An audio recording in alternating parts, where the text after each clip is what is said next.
Royals hit .282 and was the Rookie of the Year. 15 years later, it's a Thursday night this week. The Yankees are in Fenway Park, Boston, and Piniella says goodbye. And the only way he knows how. 3 hits, 3 runs scored, a runner thrown out. And today at Yankee Stadium, Lou Piniella says goodbye on the NBC Game of the Week.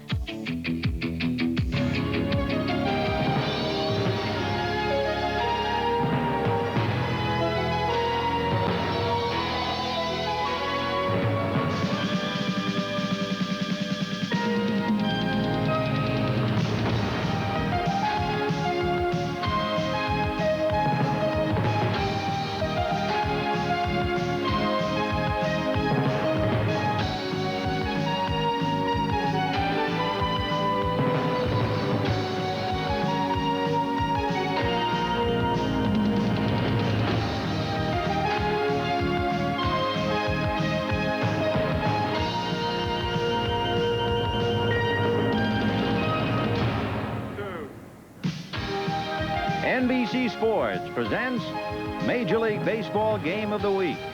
Today from Yankee Stadium, the Baltimore Orioles versus the New York Yankees. The Game of the Week is brought to you by Miller High Life, the best beer for the best time of the day. Welcome to Miller Time. By Denorex Shampoo. Help stop dandruff itch with an extra relief medicine.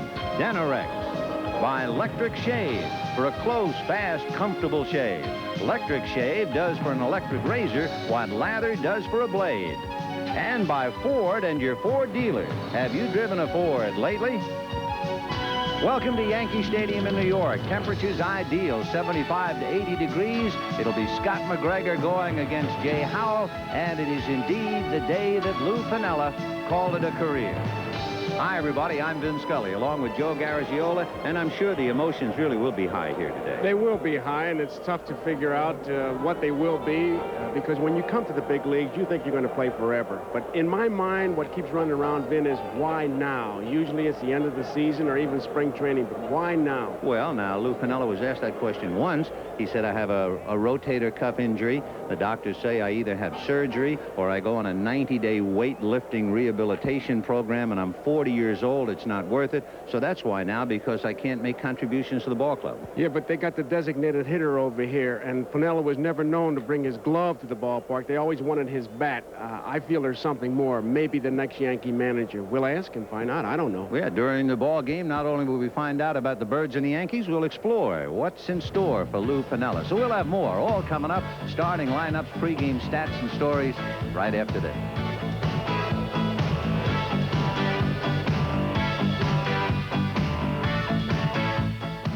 The World Series, where a pitch is not just a pitch, it's a World Series pitch. Where a hit is not just a hit, it's a World Series hit. A win is not just a win, it's a World Series win. Now, you've got a chance to win a trip to the 1984 World Series by entering Major League Baseball's Grand Slam sweepstakes at all Major League ballparks and participating retailers. Baseball fever, catch it. Pleasure to introduce you to the starting lineup today for the Baltimore Orioles. Leading off in center field will be Al Bunbury. Batting second, Wayne Gross at third base. Batting third, last year's MVP, Cal Ripken at shortstop. Batting fourth and leading the world in game-winning RBIs will be Eddie Murray, the first baseman. Batting fifth will be John Lowenstein in left field. Batting sixth will be myself, the designated hitter. Batting seventh today will be the right fielder, Mike Young. Batting eighth, Rich Dower at second base. And batting ninth, our spark plug, Rick Dempsey, the catcher. Pitching today for the Orioles will be left-hander Scott McGregor. Well, defensively, there are the Yankees, and the man of the hour will be in left field, Lou Piniella. Omar Moreno is in center field. Winfield will be in right field. Toby Harrah is at third base. Bobby Meacham, they just brought him up. Andre Robertson back down to Columbus. Meacham will be at shortstop. Willie Randolph will be at second base, and Don Mattingly is at first base. Take a good look at that youngster. He is really hitting the ball hard. Practically an unknown, not even on the All-Star ballot. Have to be a write-in vote if he does make it. And behind the plate is Butch Weiniger. On the mound is Jay Howell, and no trick pitches with him. Fastball, slider, and a change of pace. A good fastball. Jay Howell coming out of the bullpen and making his first start of the year. His one victory. He's 1-4. The victory was against Milwaukee. It also points up a problem here in New York because Jay Howell becomes the 9th different starter used by Yogi. But of course, all you have to do is go back to last year. The Oakland A's used 16 different starters during the course of the year and a burned out pitching staff. So it's a tip off one of the problems here that Howell is pressed into service. He's a big guy. He's 6'3", 205-pounder out of Colorado. His brother was drafted by the New England Patriots, so athletes run in the family. Ben, I asked Lou Piniella about why retiring now. We asked him a lot of questions, but here's his answer to that one. Well, I left spring training with a badly bruised left shoulder. It was sore. I had a lot of problems with it this spring. I've had it diagnosed just recently as a torn rotator cuff. It's been giving me a lot of aggravation and a lot of pain. I'm not available to pinch hit every day for Yogi on the bench, and I figured it's time to step aside and let some young people come in here. Lou Piniella, who broke in with Kansas City wearing number 9 and will hang him up today wearing number 14. Just to amplify that, it is his left shoulder, so it hurts him when he swings the bat. He says defensively it doesn't make any difference. And of course that answered the question that you and I talked about, why now. He could be a DH and he says he couldn't. Right. Well, let's see. There's a good 30,000 here, I would assume, and they gave Piniella a standing ovation and they loud Lou as he hung him up. We have a chance to visit for the moment. I was asking Yogi Berra if he remembered the last game he ever played, and Yogi in typical fashion said yes. I struck out 3 times. It was against Tony Cloninger. I asked Joe Altobelli if he remembered his, and he said no. He said, I don't even remember my first at-bat in the big leagues. But Altobelli said he did remember, since he was a Detroit boy, the first time he ever came to Detroit. He had a single, a double, a home run, and 4 RBIs and 5 at-bats. And when he came out, his father said, what happened on the other 2 at-bats? Typical father. Typical. What about you? Do you remember your last game? I remember it. I was with the Giants against the Phillies, and it's quite a story, and I'm going to tell you. I hope. I want to hear it. Here's Al Bumbry, who has been a hot hitter. 13 of his last 16 games hitting around 340. A little late on a good fastball. Bumbry last year was Jekyll and Hyde. He hit 316 at home, but when he got out on the road, he hit about 230. He has changed his stance considerably. You see, he's spread out more. 1-1 to count to Al Bumbry. They play him very shallow. The outfielders are right in tight. This hot streak of his is all because of the change in his stance. It's not a drastic thing, but I guess he was overstriding, Joe, so they opened him up about 4 inches, and by cutting down the stride, he has to really work his hands more, and that gives his bat a little more bat speed, and he's picked up 100 points. You can see how tight the defense was, and there's a good look at that wide stance. Slap foul off third, out of play, carrying to the second level, and the count 1-2. So just the start of things, pull up a chair and spend part of Saturday with us. That word you used, Ben, I think says it all. Slap. He's become a real slap hitter. He doesn't drive the ball as much as he used to, but he moves that ball around by laying that bat on it. He's got 8 lifetime home runs outside against the Yankees, and would you believe he had 5 of them against Catfish Hunter. So Al Bumbry, the all-time Baltimore base stealer, and the count 2 balls and 2 strikes. Breaking ball hit on the fists and popped into shallow left. Out for it goes Meacham, and he can't get it. Piniella plays it on a bounce. So Bobby Meacham trying to make a diving catch, and he came up empty. I would have bet that it would be impossible for him to hit a ball in front of the outfielders as shallow as they were playing. Meacham goes out. Piniella kind of lets up a little bit when he sees Meacham right there. He stops. Meacham can't handle it. And with Bumbry on at first base, they can be ready for him to start moving. There you can see Al Bumbry's stolen bases and where he ranks in Baltimore history, way out in front. He's 37 years old, but he is still a threat to steal, although he has slowed down. In 1980, he had 44 stolen bases. In the last 3 years, he's had a total of 44. but he's a knowledgeable base stealer. He's been involved in 5 base stealing attempts, and he's 3 out of 5. Al Bunbury. Wayne Gross has been walking a lot. For the last 2 weeks, Gross has picked up 14 walks, although he's not hitting much. And immediately, that misses, ball 1. You always get an edge when that first base runner gets on as a catcher, if there is such a thing. By that, the infield has just been watered down. You can see where he takes his first lead and then really measure it on that throwback by Howell to first base. He cut Bunbury's lead down, but he's back where he started, though, now. And they're going to keep an eye on him, and well, they should. So Bunbury at the bag, held on by Mattingly. It's Mattingly, Randolph, Meacham, and Hara in the infield. It's almost like footprints in sand out there. You can really spot it. We'll see Bunbury's lead and Howell checking him. 1-0. Very high. Ball 2 to Gross. Gross set a record you might not remember, and he did it in 1979. He started 3 triple plays that year. 1, ironically, against Baltimore. And his now teammate Gary Renicky hit a shot at him. And he's pitched in the big leagues. Outside, ball 3. He pitched 2 1/3 innings for Oakland at Minnesota. He gave up 2 hits and no runs. So he's got a good arm. 3-0. He's had 5 RBI games for Baltimore this year. That's a strike. 3-1. As a catcher, you say he's not running 2-0. Will he run 3-1, or will he hold him? I would say he's holding him only to give Gross that shot between first and second. But look at Bunbury checking with his third base coach. He still hasn't got a sign. You can see the look of confusion. And Gross, good knowledge. Bunbury goes, and it's fouled away. We were going to finish it by saying good knowledge of the strike zone. So he's a good man to play run and hit with. He's not going to chase ball 4. So if he went 3-1, I guess you got a lock on the 3-2. You'd have to, behind that plate, you'd be looking for it. I was looking for him to go 2-0, and I said, no, give the big guy a chance to hit that ball. He's Bunbury goes. Swung on and missed. The throw is offline. So Weiniger's throw sailed, and Meacham had to pull it down, and Al Bunbury steals his 4th as Gross strikes out. Bunbury had just about an average jump.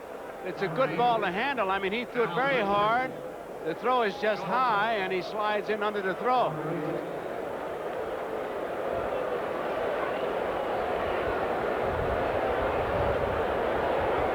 So the little man is in there, runner at second with 1 out, and apparently hitting the bag very hard, and they want to make sure that Bunbury is all right. Joe Altobelli is out there. Joe, let's see if we can pick off what he did when he came into the bag. He just looked like he slid straight. I didn't see anything. Although he really dug it up with that left foot. Very dangerous what he did. You can see a rut, and usually you pick up speed. He kind of slowed down, almost like he had air brakes on. His heel kind of got caught there. I think he's trying that old scissor slide where when you hit second base with a stiff front foot, you almost automatically come up on the bag, and it didn't work in that heavy infield. No, if he keeps sliding like that, he better get some radial shoes. You know, which reminds me, I don't see any sliding pits anymore in spring training. I used to. Used to have to go down there. Yeah. That's how they got even with you. Well, here's Cal Ripken. He'll get even with you. And he is 3 for 7 going head-to-head against Jay Howell, including a home run and 3 RBIs. Ball 1. Hitting .295. Cal with a dozen home runs, 36 ribbies, and as you can see, atop the heap for total bases, but only by 1 with Tony Armas right on his heels.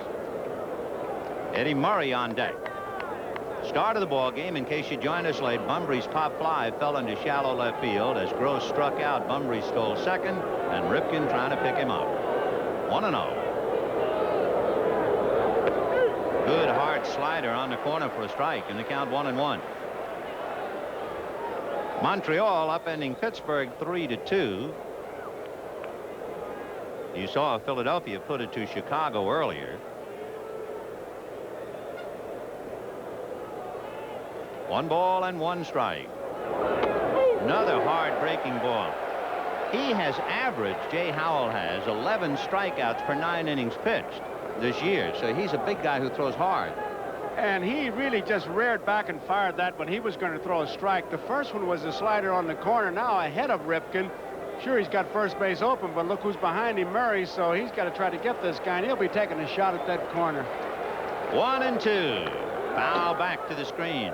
Father's Day is tomorrow, and of course you have Cal and his dad in the third base coaching box. How about other father and sons combinations? Do you know them? We'll be right back.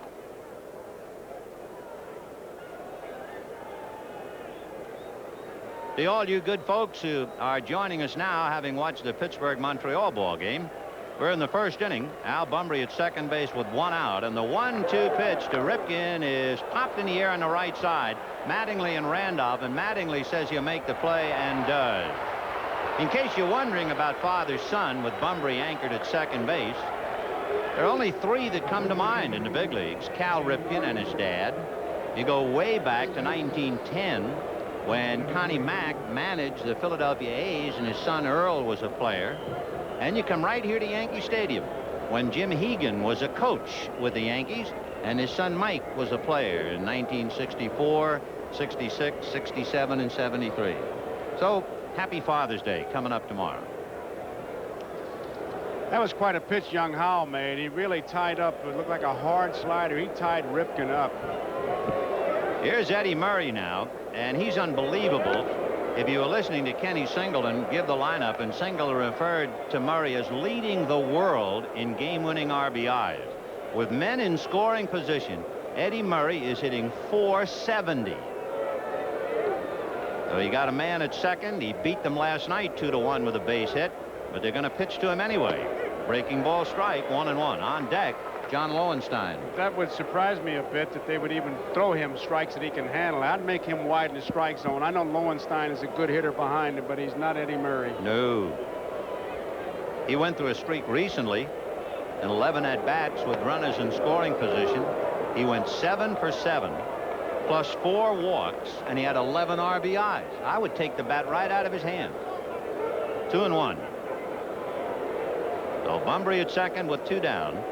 Piniella, Moreno, and Winfield in the outfield if you're thinking about a throw to the plate on a base hit. Time. And for good measure, Murray is 5 for 7. As you can see, Moreno shading him just a tad over towards right center. Winfield very deep. 2-1. Oh, he's going after him. I'll admire him for that. I'll tell you, he just rearing back and saying, well, this is my best pitch, and you're a good fastball hitter. You go ahead and whack it if you think you can. Toronto over Boston, 7-0. That's a big one. Biggie. Detroit playing tonight in Toronto, hanging tough at 5.5. Fastball away. So Jay Howell making a rare start and trying to make the most of it. Here's a pitch that'll really give you a message if you're a hitter. I mean by that, in a jam, what will he go to? I think he would go to the pitch he's going to throw now. He's been throwing his fastball for the strike, although he got the curveball over to Ripken. 3-2. And he got what? A swing, says third base umpire Don Denkinger. On a check swing, Murray is called out. So 2 strikeouts in the inning for a strikeout pitcher, Jay Howell. You can take another look. No runs, a hit, and a man left at second. And the end of half an inning. Baltimore nothing, and the Yankees coming up. This day, as an active player for the New York Yankees, it is my privilege to give the Yankee starting lineup. Leading off, playing second base, Willie Randolph. Our catcher, Butch Weiniger, is hitting second. Dave Winfield playing right field, hitting third. Don Baylor, our designated hitter, hitting fourth. Myself, Lou Piniella, playing left field, hitting fifth. Toby Harrah, third base, hitting sixth. Don Mattingly playing first base, hitting seventh. Omar Moreno in center field, hitting eighth. And Bobby Meacham, our shortstop, hitting ninth. Defensively, John Lowenstein is in left field. Bumbry in center field. This is a good ballpark for Bumbry. He can roam high, wide, and handsome, and he will. Young is in right field, and the infield, Gross is at third. Cal Ripken is at shortstop. Rich Dower is the second baseman. Eddie Murray at first base, and Rick Dempsey behind the plate, and Scotty McGregor is the pitcher. When you talk to Dempsey about McGregor, the one word he uses is he's so consistent again this year. Consistent. He's remarkable, and look at the strikeouts. He has only 31 strikeouts in 101 innings, so he's averaging really less than 3 strikeouts a game. In fact, oddly enough, his high. He had 5 strikeouts against Milwaukee, and then he had 4 consecutive starts where he didn't strike out anybody. He began the year 1-3 in April, turned it completely around. He is 7-1 since then. His only loss, Detroit bombed him 14-2. But if it is McGregor, you would expect no walks, some home runs, low-scoring game, and no wild pitches. He hadn't made a wild pitch in 2 years, just to give you an idea of his control. All right, Willie Randolph will start it off, and now that Lou Piniella is calling it a career, starting tomorrow, Willie Randolph will be the senior Yankee in point of service. He takes ball 1. Show you the attrition here in the Bronx. Only Randolph and Guidry starting tomorrow. Will be the only Yankees left from the '78 championship team. Bangs it to right, and Young is going to have to play it on a hop. So Randolph, who was hitting .295, begins the game with a base hit against Scotty McGregor, and Butch Weiniger will be coming out. With McGregor's control, as Vin pointed out, you can look for anything with Randolph on first base. You've got a good combination going. Weiniger can handle that bat. And if Yogi wants to start something early, he's got the situation. Interesting thing about McGregor, and it really came to the head in the World Series when he pitched against Philadelphia. High, ball 1. McGregor warmed up before the game, and he couldn't throw a curveball down in the bullpen. So he came in and he said, I don't have a curve. And he pitched the entire game and beat the Phillies with fastballs and changes, nothing else. You talk about you can't win with one pitch in this league. 1-0. Looked like he turned that over. Ball 2. As you watch McGregor pitch, one of the things that he has is body rhythm, and a lot of the hitters will follow that body and not really bear down on that concentration, use the concentration at the point of release, and they can throw you off. 2-0. What I mean by that, Ben, is Louis Tiant, for example, a lot of guys would hit at his elbow or his head. You know, it would be distracting. Stu Miller, same thing. Miller, same way. Now, McGregor, he'll not give you the same body rhythm with every pitch. He'll vary it. 3-0 the count. Right. Which would seem to me to be contrary to a control pitcher. You would think a control pitcher would have to stay in the groove. You watch him, though. It looks like when he gets at the peak of his delivery, sometimes he'll come at you fast, and other times a little slower and a little slower. And if you fall into a pattern where you follow that body as opposed to that point of release, you're in deep trouble. 3-1 the count to Butch Weiniger with a 14-game hitting streak. And he fists one foul outside of third. Let's take a look at that motion, Joe. Watch him at the top now. You're bearing down, and here's about where you really pick it up now. He comes right at you. That was in slow motion, and I'm sure a lot of hitters would like to get to the fine-tuning knob and do that to him live, but you simply can't.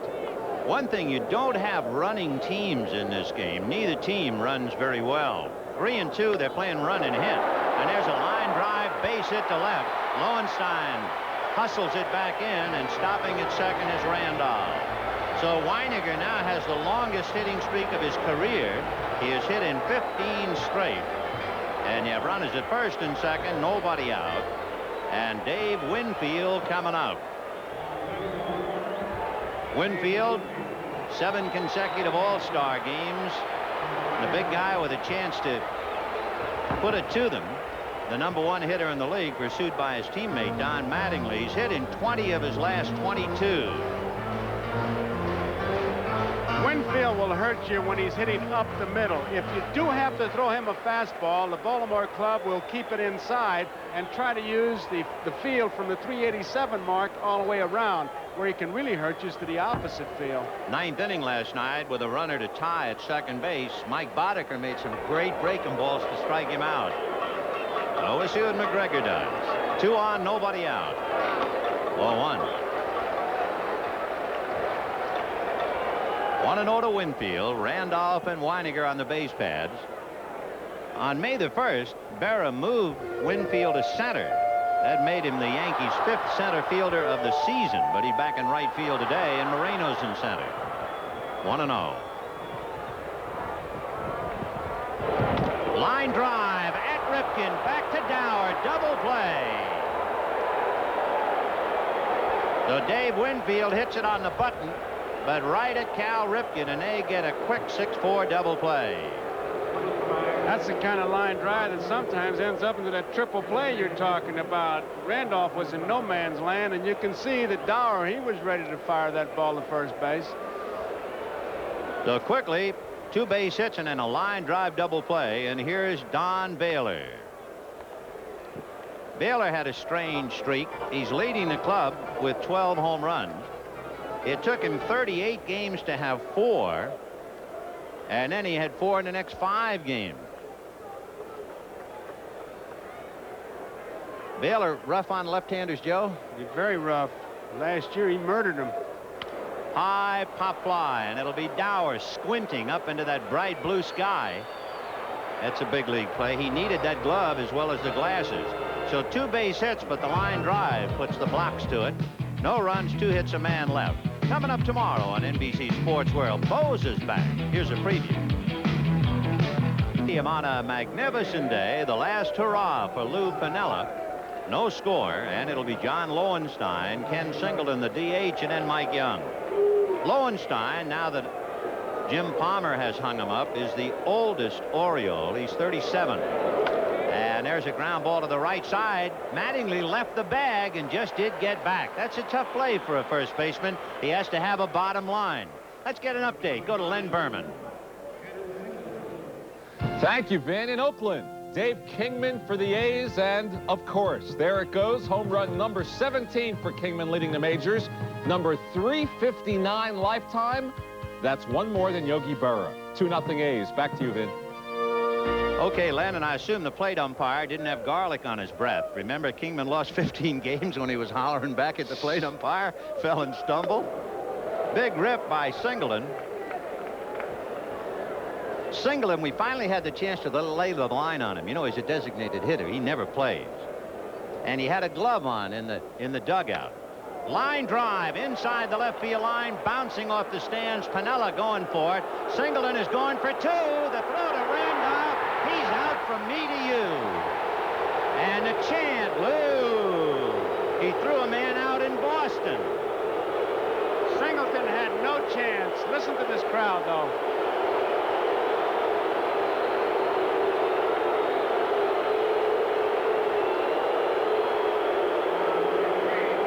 What made that play was the carom.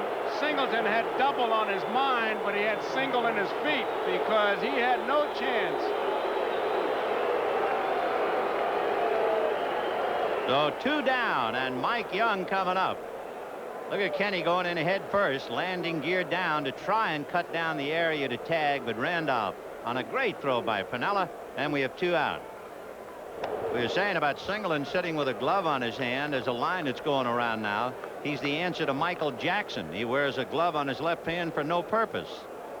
Here's Mike hitting .282. That carom that Piniella played, it's a tricky carom because if you lay back and it gets by you, it can be the inside to Parker. That wall is a treacherous one, but Piniella played it very well. You can see it. 2 balls and no strikes to Mike Young, and he rolls it foul outside of first. 2-1. For Mike Young, the kid outfielder of Baltimore, his first major league hit was here at Yankee Stadium last June against George Frazier. He learned to switch back in 1980. 2-1. Ball 3. There's the carom.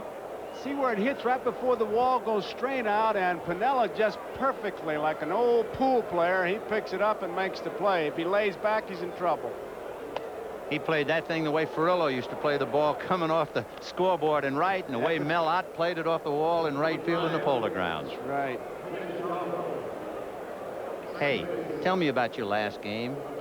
Hiroshi was the manager. I was with the Giants, and pennant had been clinched, and Murray Dixon was pitching. He struck me out with what, an upriser, a submarine upshoot, and I came back and I said, American Legion roundhouse curve, and Leo said, what was that? I said, American Legion roundhouse curve. I'll get it the next time I get up there.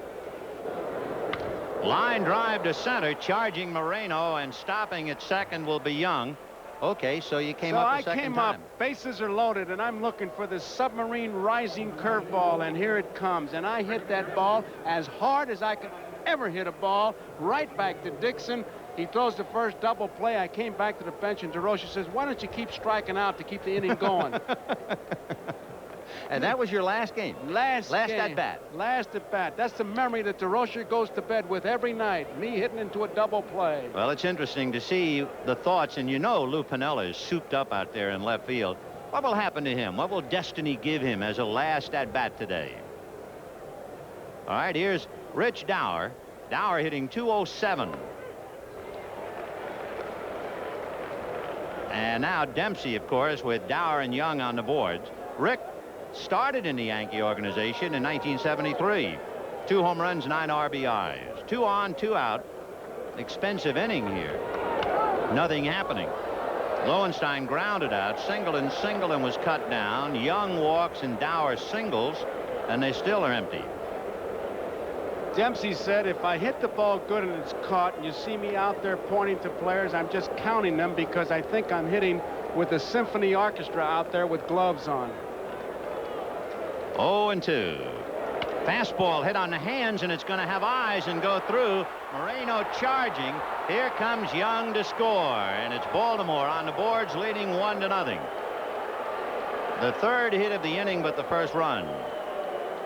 So Dempsey, who back in 1976 was Thurman Munson's backup catcher, gets a base hit. He's been hitting the ball hard, but he can't really say that he hit that ball hard, but he hit it in the right spot. Meacham can't come up with it in the center field. RBI single. So Baltimore has roughed up Howell. 3 hits in the inning plus a walk, and of course they had a base hit in the first inning, so they have piled up 4 hits. And of course the Yankees were unlucky on that bullet off the bat of Don Baylor that turned into a double play.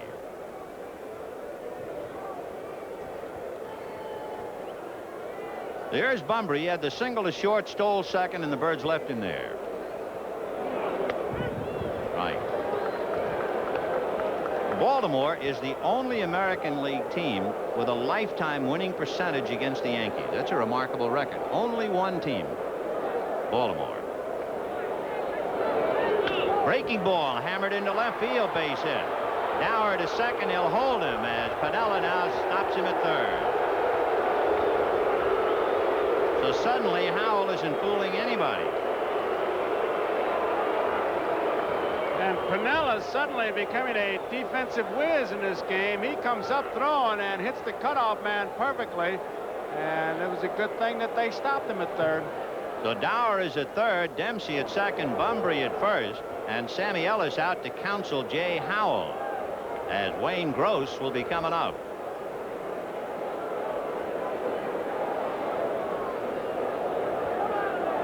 I would think that would be the kind of hitter that gives Howell a lot of trouble. The Bumburys who just lay the bat on the ball, or even a Dempsey who sprays the ball around.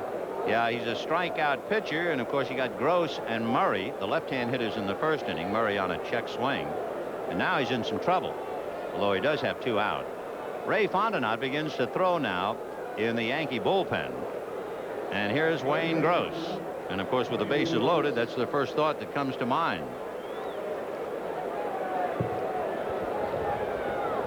And there's Ray getting ready. 2 down. Remember, Gross struck out in the first inning, but he does have a good eye. He went 3-2 before striking out, and he's walked 14 times lately. Breaking ball in the dirt. Good play by Weiniger to push it out in front of the plate. Butch Weiniger. And that's a pet for you, right? Oh, I love those kind of plays. 2 hands down, blocks the ball, keeps it in front where the runners cannot even think about advancing. A good play by Weiniger. And Wayne Gross with the count, 1 ball and no strikes.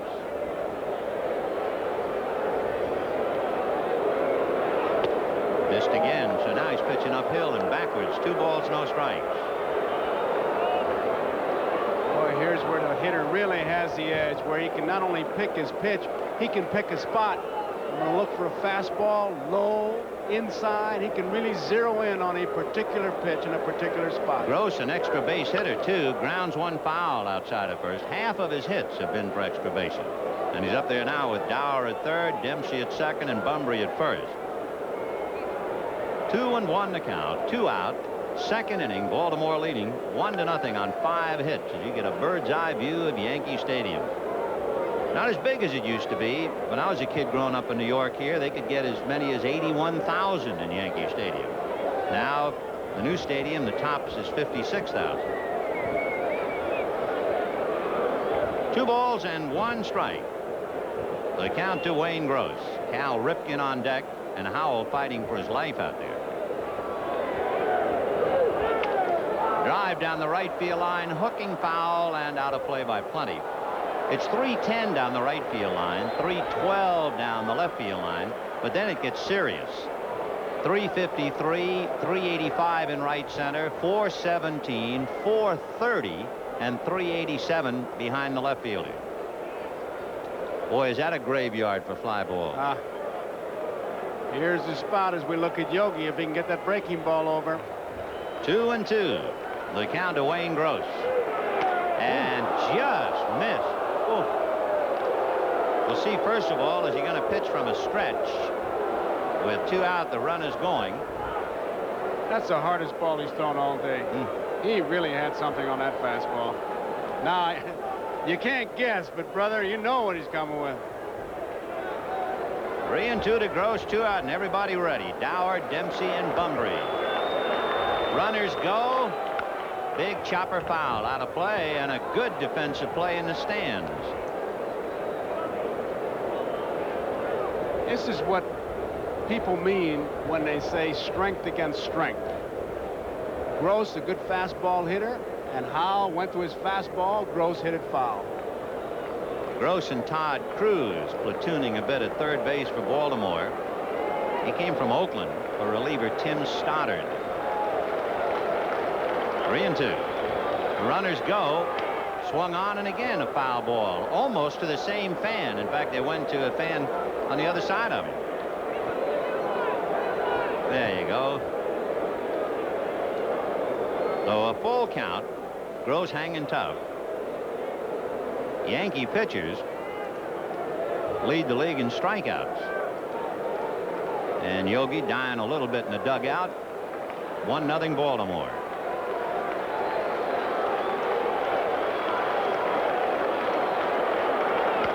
Another foul ball. Keeping it in on the hands. So it's still 3-2. If nothing else, he has sent the message that if he gets in trouble, the pitch that'll bail him out is going to be that fastball. And Gross has some power. He's hit at least 10 home runs in a season 5 times. Twice in May, Joe Altobelli saw Gross deliver with 5 RBIs in a game.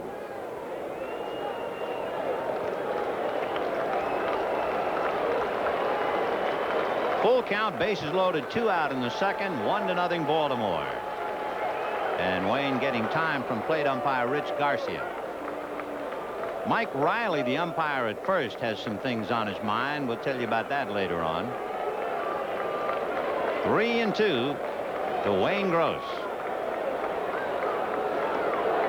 Little cat and mouse game going on here, and it's a good idea. Weiniger had to go to the fastball on 3 pitches, but at least he broke the rhythm by not giving a sign as quickly as he had been giving it.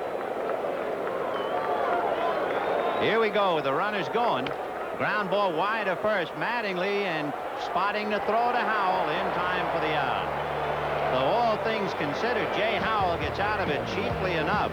Just 1 run on 4 hits and 3 left. At the end of an inning and a half, Baltimore 1 and the Yankees nothing.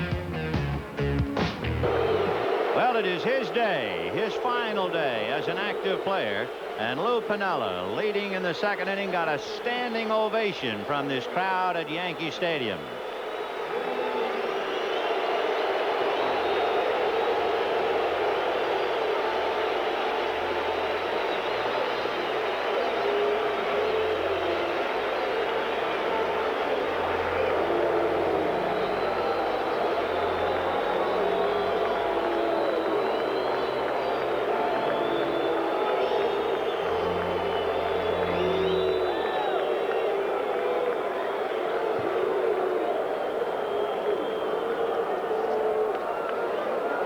All right, Lou Piniella, after all of the dramatics, now steps in. You saw a hand clapping briefly, a picture of his wife, Anita, who was here with the Piniella's 3 children and Lou's father. He has 1 home run this year. It was against Tommy John. 1 ball, no strikes. Fisted foul back into the crowd, 1-1. I would think it is. I've seen guys take curtain calls after the fact. It's very hard to take a curtain call before you've done anything. I don't know that feeling. I used to get those standing O's when they take me out. The Rookie of the Year in 1969 with the Royals. He's hit 300 or better 6 times. He had 9 consecutive World Series games where he had a base hit. It's a fly ball to right. Coming over is Mike Young to make the catch. 1 away. Piniella can do no wrong. Not today. Not his final day. So with 1 away, Toby Harrah will be coming up. Lou has been playing professional ball as long as there has been a New York Mets, since 1962. And here's Toby Harrah.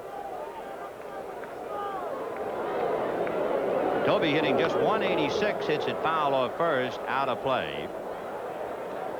Harrah has memories of Yankee Stadium long before he became a Yankee. He had a freak happening here. The Yankees had a pitcher named Ken Clay in 1977, and Clay made a pitch to Toby Harrah, and he hit a home run inside the park. Little nubber to third. It will be out at first. Good play at third by Wayne Gross.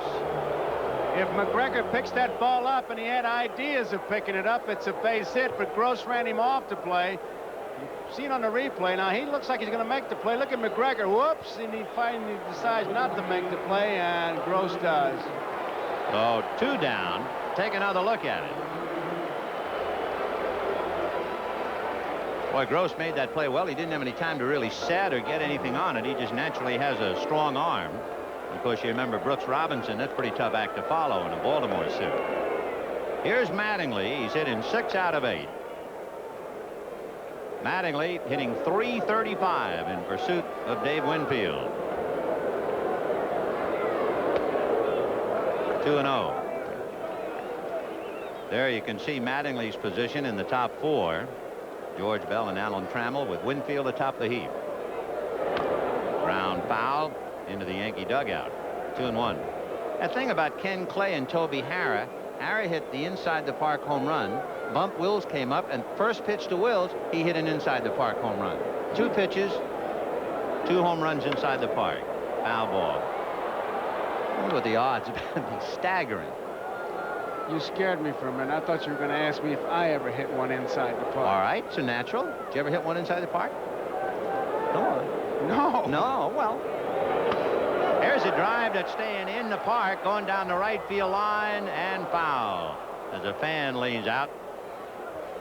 You know who the biggest guy to ever hit a home run inside the park, though? Biggest in size. No. Let me see. Just take a guess. Really big. Really big. Really, really big? Really, really, really big. Bigger than a bread box. Right. Inside the park. I don't know. Boog Powell. Really? He hit it on a Monday, Tuesday, and a Wednesday. I really No, he did. you. No, he did hit a home run. He does hold the record. The biggest guy. Wouldn't you have loved to pay to see Boog Powell in an inside the park home run? Must have looked like the 5:15 leaving the Grand Central Station late. 2-2 the count with 2 out to Don Mattingly. Omar Moreno on deck. 1-0 Baltimore second inning. Just off that outside corner. 3-2. Lou Piniella's final day as a player at Yankee Stadium. And of course, as the game progresses, as the sand runs through that hourglass, it'll become more dramatic for Lou and for the people here. High twisting foul off third. Gross will not have a play. It's way out. You know, you shouldn't really plug for players that make the all-star team, but when a youngster's hitting .335 like Mattingly, you at least like to see him get recognition because it is a legitimate average. I mean, there's nothing fluky about that average with the home runs and the RBIs, and yet he's pretty well unknown. Boy, he's made impression on a lot of people, particularly the Boston Red Sox recently, and he hammers it to center for a base hit. So Mattingly's hit 7 out of 9, a 2-out single to center, and Moreno coming up. The other night, he had a 3-run home run of Bob Stanley with 2 out in the 9th inning to tie up the game that the Yankees won 12-11 on a home run by Randolph. Here's his swing, and he hangs in tough against left-handers. You can see right on top of it, right back up the middle. Looked like a perfect 2-strike swing. Didn't overswing. Going to send it right back up the middle where you see the most room. Unlike any of the veteran hitters on the Yankees, Mattingly was originally signed by New York. Now here's Moreno. A home run, 10 RBIs. Ball 1. In the National League, Moreno was striking out without any power. Over here, he's striking out 1/6 of the time with 1 home run. 1-0. Fouled away. 1 ball, 1 strike. The Yankees began the year by the middle of April. They were 5 games out. By the end of April, they were 10.5 out. By the middle of May, they were 13.5 out. By the end of May, 17.5 out. So, I mean, it's been a ball club going the wrong way since opening day's national anthem. 1-1. The Yankees are also going to be, because of the strange scheduling, they will be the last team in the American League to play the Detroit Tigers. Haven't played them yet. 1-1. Ball 2. 2-1. Scotty McGregor, 8-4, no record with the Yankees, 6-7 lifetime. And as you can see, he did a number on everybody but New York last year. 1-0 Baltimore, 2nd inning. We told you the Yankees are not a running club, neither Baltimore. In fact, the only team that might run less would be Minnesota. Baltimore has stolen only 16 bases. The Yankees have stolen only 21. 2-1. Popped it up in foul ground. Gross has a play. Barely. So no runs, 1 hit, a man left. The Yankees have left 2. And at the end of 2, 1-0 Baltimore. We'll be right back after these messages from your local station. Stadium, a magnificent day in New York, a reprieve for the East Coast after brutal heat. A rain shower and the temperature came down. It's in the early 70s and everybody relishing every moment of it because the weatherman says there's more heat on the way. Cal Ripken followed by Eddie Murray and then John Lowenstein. You can talk about a ball player doing it all. It almost applies to Ripken. The one thing he cannot do, I would assume, is run very well. The assumption based on one thing as he pops that foul out of play. Last year, Cal Ripken did not steal a base, despite the fact he had 663 at-bats. That's the most at-bats ever for a man without a stolen base. And you would think somewhere along the line his dad had put on a play and he'd wind up getting one, but he didn't do it. Do you think maybe they wouldn't run him for fear of injury? Well, that's a thought, isn't it? What a play by Meacham. Welcome back. Bobby Meacham coming up from Columbus. Andre Robertson has gone out, and Meacham takes a base hit away from Ripken. It's just natural ability, diving catch, and many times you'll see that elbow hit and it'll knock the ball loose, but not this time. He really doubled up, and look where he's got that glove. He wants to make sure that that ball stays right there. Good play. The 1 away, and the batter will be Eddie Murray. Murray called out on strikes by third base umpire Don Denkinger on a half swing. Foul ball, and the count 0-1. By the way, in case you're wondering about Ripken this year, he has a stolen base. He's 1 for 2.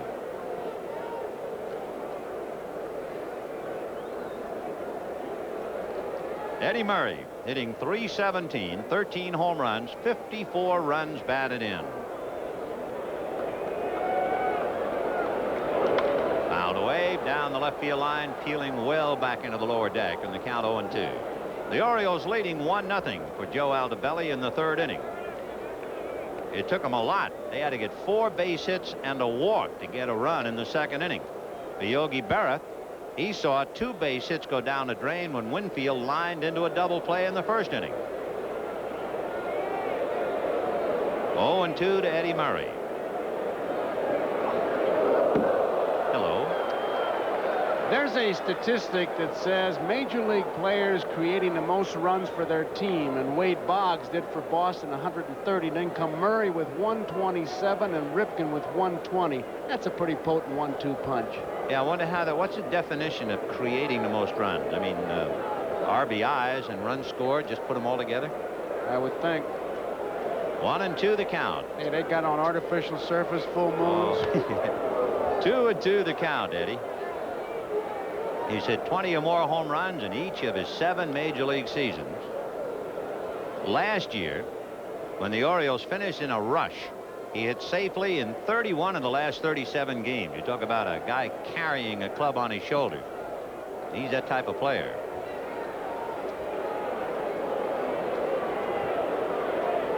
Two and 2 to Eddie Murray. Got him looking. So Eddie Murray strikes out for the second time, and this time he just takes his medicine and walks away. That was a breaking ball, and let's see where he spots it. There you see it, around an outside corner, and Eddie Murray knew it. In fact, I'm not so sure he was sure of the count. He thought it was the 3rd out. Yeah, that's right. He acted like somebody was ready to go to first base. So 2 down, top of the 3rd, 1-0 Baltimore, and here's Lowenstein.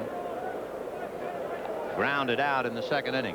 I asked him if he has to really discipline himself to keep from over pulling the ball in his ballpark. He said, I pull the ball here. I want to. Very bright man with a degree in anthropology from the University of California at Riverside. And that's the area he's looking at if he insists on trying to pull. 353 back of Winfield and 310 down the line. Ball 2. He uses a word. I said, in a batter's box, what's the one quality you really feel you have to have? Thinking he would say concentration or balance and composure. Without composure, you can't not hit. 2-1.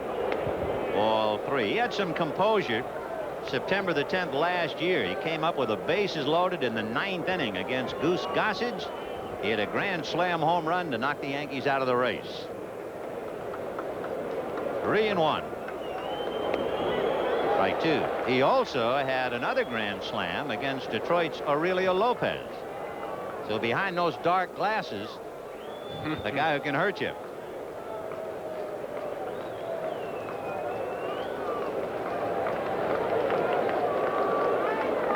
Three and 2. Fouled away. We'll have a Miller MVP at the end of the game. We're in the 3rd inning. 1 run, 5 hits for Baltimore. No runs, 3 hits for the Yankees. On this date, Baltimore starts 10.5 back of Detroit. The Yankees 18 back. Toronto 1. So they right now are 5.5 back of Detroit. Detroit is on the road at Milwaukee, and there's a line drive over Meacham's glove. For a minute, it looked like he was up the ladder to get it. So a 2-out single by John Lowenstein, and the batter will be Kenny Singleton.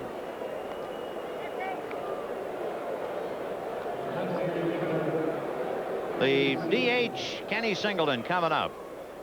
Singleton is getting very, very close to a milestone in his career. He had a base hit in the 2nd inning. He now has 1,996 assorted hits in his career.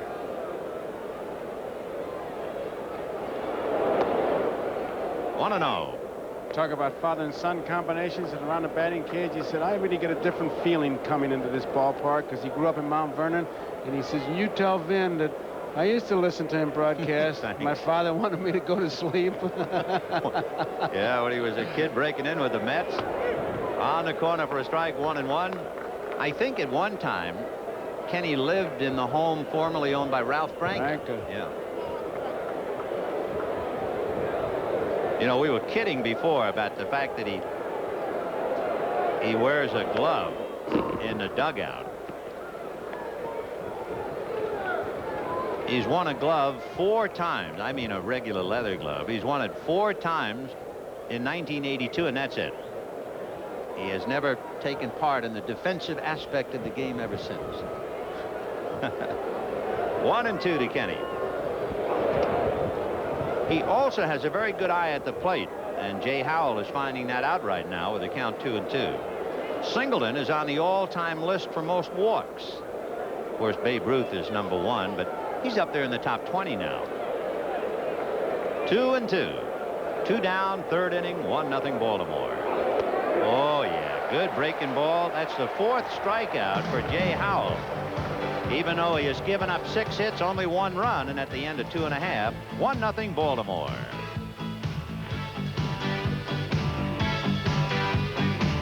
Inning, the Orioles 1, the Yankees 0, and Scotty McGregor getting ready to pitch to Bobby Meacham, then Willie Randolph and Butch Weiniger. Bobby Meacham will be 24. He's from Los Angeles, went to college at San Diego State. What's your word on him, Joe, as a ball player? Ball 1. He's got pretty much the same stance from both sides. Doesn't have a whole lot of pop, more pop from the right side, and doesn't really snap the bat with the wrist. It's more of an arm swing, so he strokes it. He was the top pick of St. Louis in the draft in 1981 before being traded over to the Yankees. And of course, he's taken over for Andre Robertson. 2-0. He had a big rip. 2-1. He had 9 home runs last year at Columbus. In his other 2 minor league seasons, he had only 1. Ground, fair ball, just over the corner of the bag, and it's touched by a fan to make it a ground rule double. So Meacham hits it just over the corner, and he starts out the 3rd inning. He's the tying run at second base. He has good speed. He'd had a double all the way. Gross watches it as it goes over the bag. Denkinger gets out of the way, and there you see it touched by the fan. And that ball would not have caromed out. It would have just hugged that wall. Willie Randolph wears out McGregor lifetime. He's hitting over 400 against Scott, including a couple of home runs. So we'll see now if he hurts him and ties up the game. Gross playing up about even with the bag at 3rd. And he goes down the right field line, foul, out of play. Randolph is a New York boy. He was raised in the Brownsville section of Brooklyn. Played a lot of stickball. Did you ever play stickball? They play that in St. Louis? No, we played corkball. Oh, stickball is a big game here. Willie originally signed by the Pirates in '75. You get a broom handle, you throw a tennis ball on a bounce, and you rip it. Two sewer Scully, they used to call it. Oh, everybody in New York, they talk about it hitting it over sewers. That's it. 0-1 to counter Willie. And he bunts the change. It's a beauty. McGregor will overrun the ball. And going to 3rd is Meacham. Scotty tried to shovel the ball to Murray, and he ran right by it. Came up empty with it. Randolph gets the perfect pitch, and he pushes it past McGregor, and Scotty says, I got it, but really doesn't have it. He knew it was going to be a tough play. You see him motion the first baseman away, and he knows it's going to be close. Randolph was the ideal man in that spot because he can hit the ball to the opposite field. He hits it for power that way. And if he had gotten the ground ball, he still would have picked up the base. This way he bunts for the base hit, and they got something going with 1st and 3rd. Well, you talk about coming up with a handful of empty. That was quite a gesture. As there was McGregor with his left arm fully extended, barehanded, and the ball at his feet. So 1st and 3rd, it's a base hit for Willie Randolph. Meanwhile, there's a report Oakland leading the White Sox 2-0 in the 4th inning. White Sox in pursuit of California, and the Angels leading Chicago by 4, leading Seattle and Minnesota by 4.5. And there's a shot foul into the seats off 3rd by Weiniger, and the count 0-1. Butch with a base hit in the 1st inning has hit in 15 straight. He was at the other end on July the 4th last year when Dave Righetti pitched his no-hitter. He's the youngest player ever to appear in an all-star game. He was only 20 years old when he made it. 0-1. 1 ball, 1 strike. It's amazing how a hitter reacts to being moved in a position in the starting lineup. Weiniger has been moved to the number 2 slot, and he's just been wild. He's been hitting almost 400. Fouled away, upstairs off to the right, and the count 1-2. Certain spots in hitters' minds, you're supposed to do certain things. The second spot, you're supposed to keep the inning alive, move the ball around. The third spot, usually your best hitter. Your fourth and fifth spots, your big power hitters. Your leadoff man, obviously, gets something started. And some guys just can't react to what is expected of them, and they try to do more. And Weiniger, obviously not. Story in the papers I read, it's very hard to believe, but perhaps true in this day and age. Here's the 1-2 pitch, and time is called. A player on a big league club came into the dugout, saw the lineup card, and he was, let's say, hitting third, right? And he refused to play because, quote, my mother said I'm a natural leadoff hitter. Yeah, it was in the paper. I saw it. Yeah. You see the kicker to that? That's the manager? No, they said trade him and his mother. Yeah, well, in fact, they got rid of the manager. Bill Swaggerty throwing behind McGregor, who has not been sharp at all, and yet leading 1-0. Meacham at third, Randolph at first, nobody out, 1-0 Baltimore.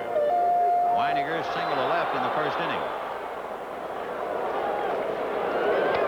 Good sinker. Boy, that thing was working. So that's all for Butch. Down he goes, 1 out. And now the big guy coming up, but let's take a look at that pitch. You watch that pitch and you see why McGregor is a big winner.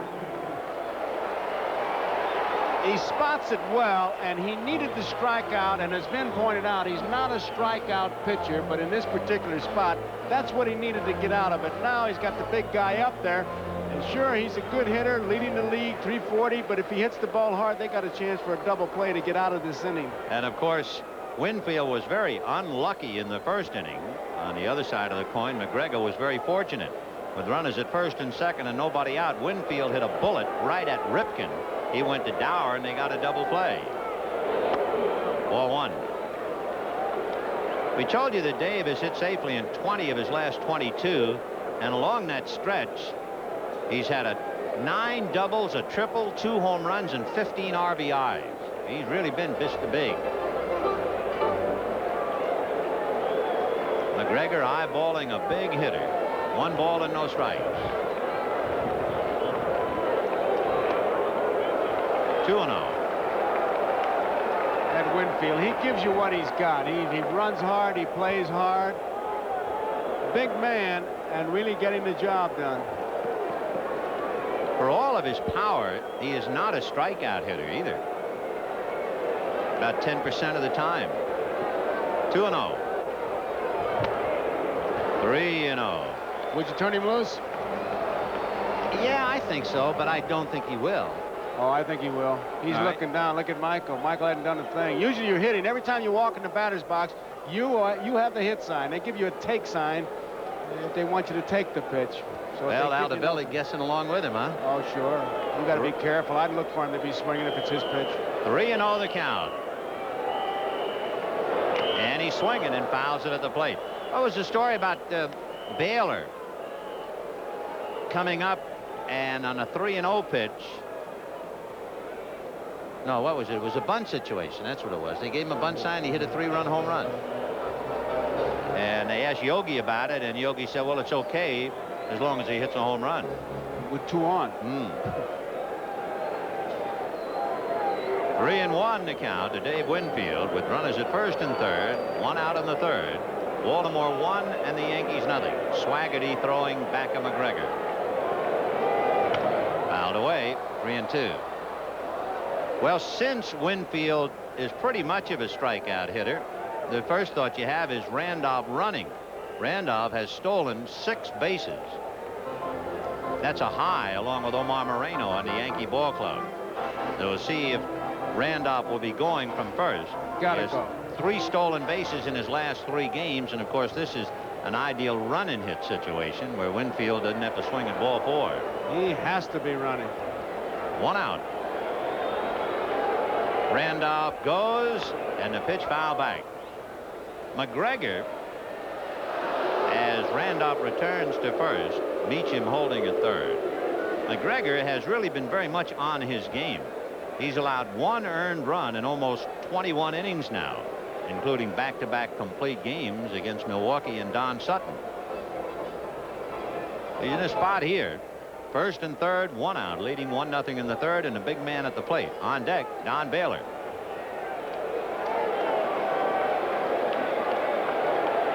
Randolph goes, and it's ball 4 to load him up.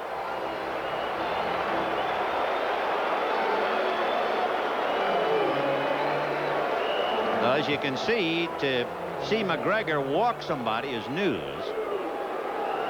And he went 3-2 before walking him on a breaking ball, just missed inside. That gesture to McGregor, he's letting his catcher Dempsey know, I'm coming back to you, if Baylor hits it to him. So with the bases loaded, here is Don Baylor, who began his career with Baltimore and has hit over .350 against Baltimore the last 3 years. And he hits a slow dribbler to third. Gross in a hurry, goes nowhere. And it's all tied.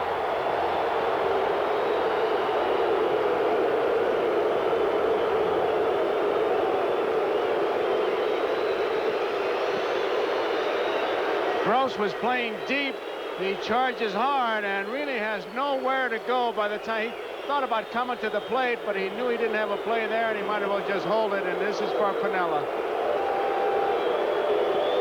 So the run is in, carried in by Bobby Meacham, and Lou Piniella, who is center stage in the spotlight all day, comes up with the bases loaded and 1 out in a 1-1 tie, bottom of the third.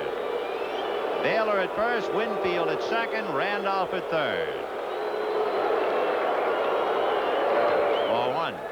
Piniella flied to right field in the second inning. The other night in Boston, when he announced his retirement, he went 3 for 3, 3 runs scored, threw a man out. A one-hopper at short. Ripken back to Dower. Dower back to Murray. Too late. The run is over, and it's an RBI for Piniella. He was really going down that line. He wanted a base hit. You can see that expression. Ripken gives it to Dower in good shape, but Piniella really hustling down the line just does beat the play. And Baylor was giving it his best shot to get in there and bother Dower. They'll put it all together, and the Yankees have scored twice and lead 2-1. Piniella now at first and Winfield at third, and the batter is Toby Harrah. Harrah grounded to third in the second inning.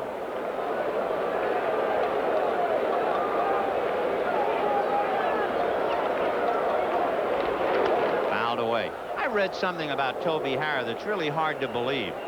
He set 2 records. He played third base in a 17-inning game and didn't have an assist. And he played shortstop in a doubleheader and didn't have a chance. That's hard to believe, isn't it? It sure is. Yeah, it was in the book. 0-1 to Toby. Fouled away, 0-2. Of course, Toby is accustomed to being on the outside coming in. He's one of 9 children. He has 5 brothers and 3 sisters, so there's a lot going on at his house.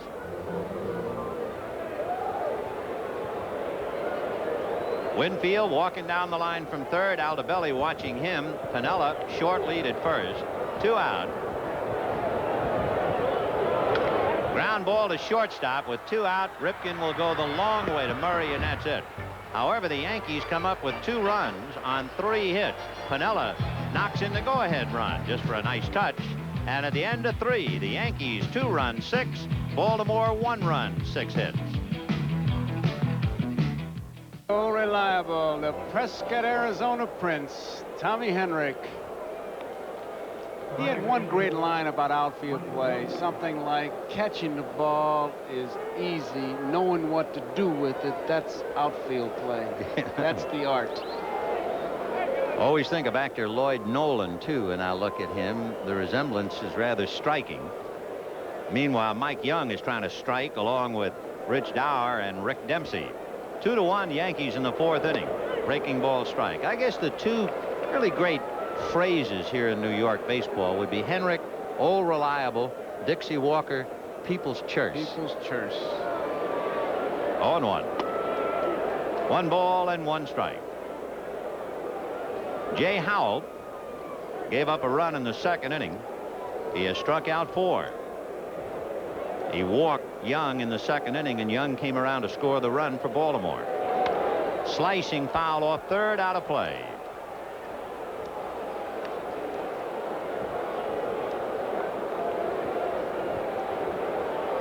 Mike Young, a switch hitter. Last Sunday in the first game of a doubleheader against the Tigers, Baltimore got home runs from 3 of their switch hitters, Murray, Singleton, and young Mike. 1-2. Down he goes. He just reared back and fired that one. He was going to throw a strike. You like to see that in a young pitcher. Watch him just push off, and here it comes. Right down the middle with something on it. You know, we were talking about that doubleheader with Detroit. That's the day that Baltimore wants back. There's a foul ball. Baltimore losing the doubleheader to Detroit. Had they won that doubleheader, it would have cut the lead from 9-7, and they would have cut Detroit's lead in half from 13.5 to 7, and they didn't do it. That was a big day. 0-2 the count. Baltimore has 6 games remaining with Detroit beginning on Labor Day.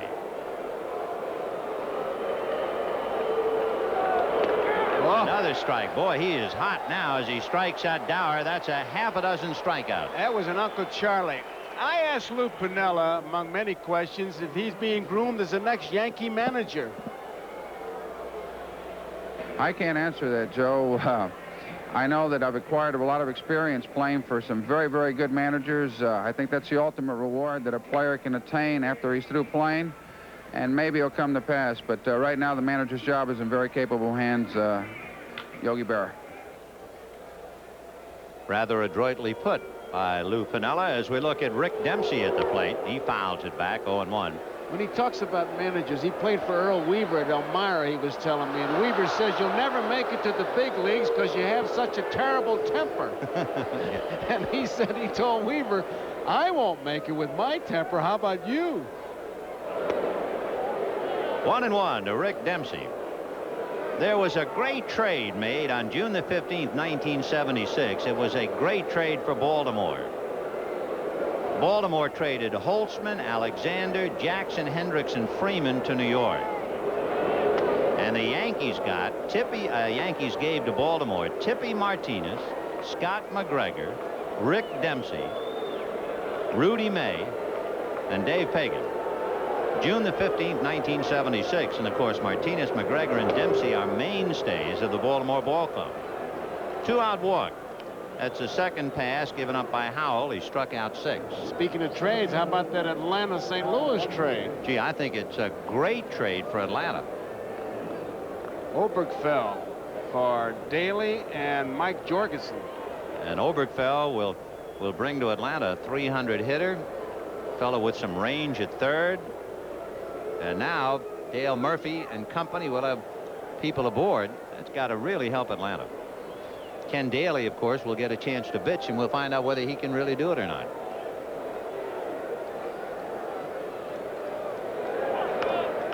Fouled away by Bunbury. And of course, here in New York, they're talking about Bruce Bereni joining the Mets. You figured they had enough pitching. It's also good to see a story on Dickie Thon. It's bad news that he may miss the whole season, but he is getting better. 0-1 to count Al Bunbury.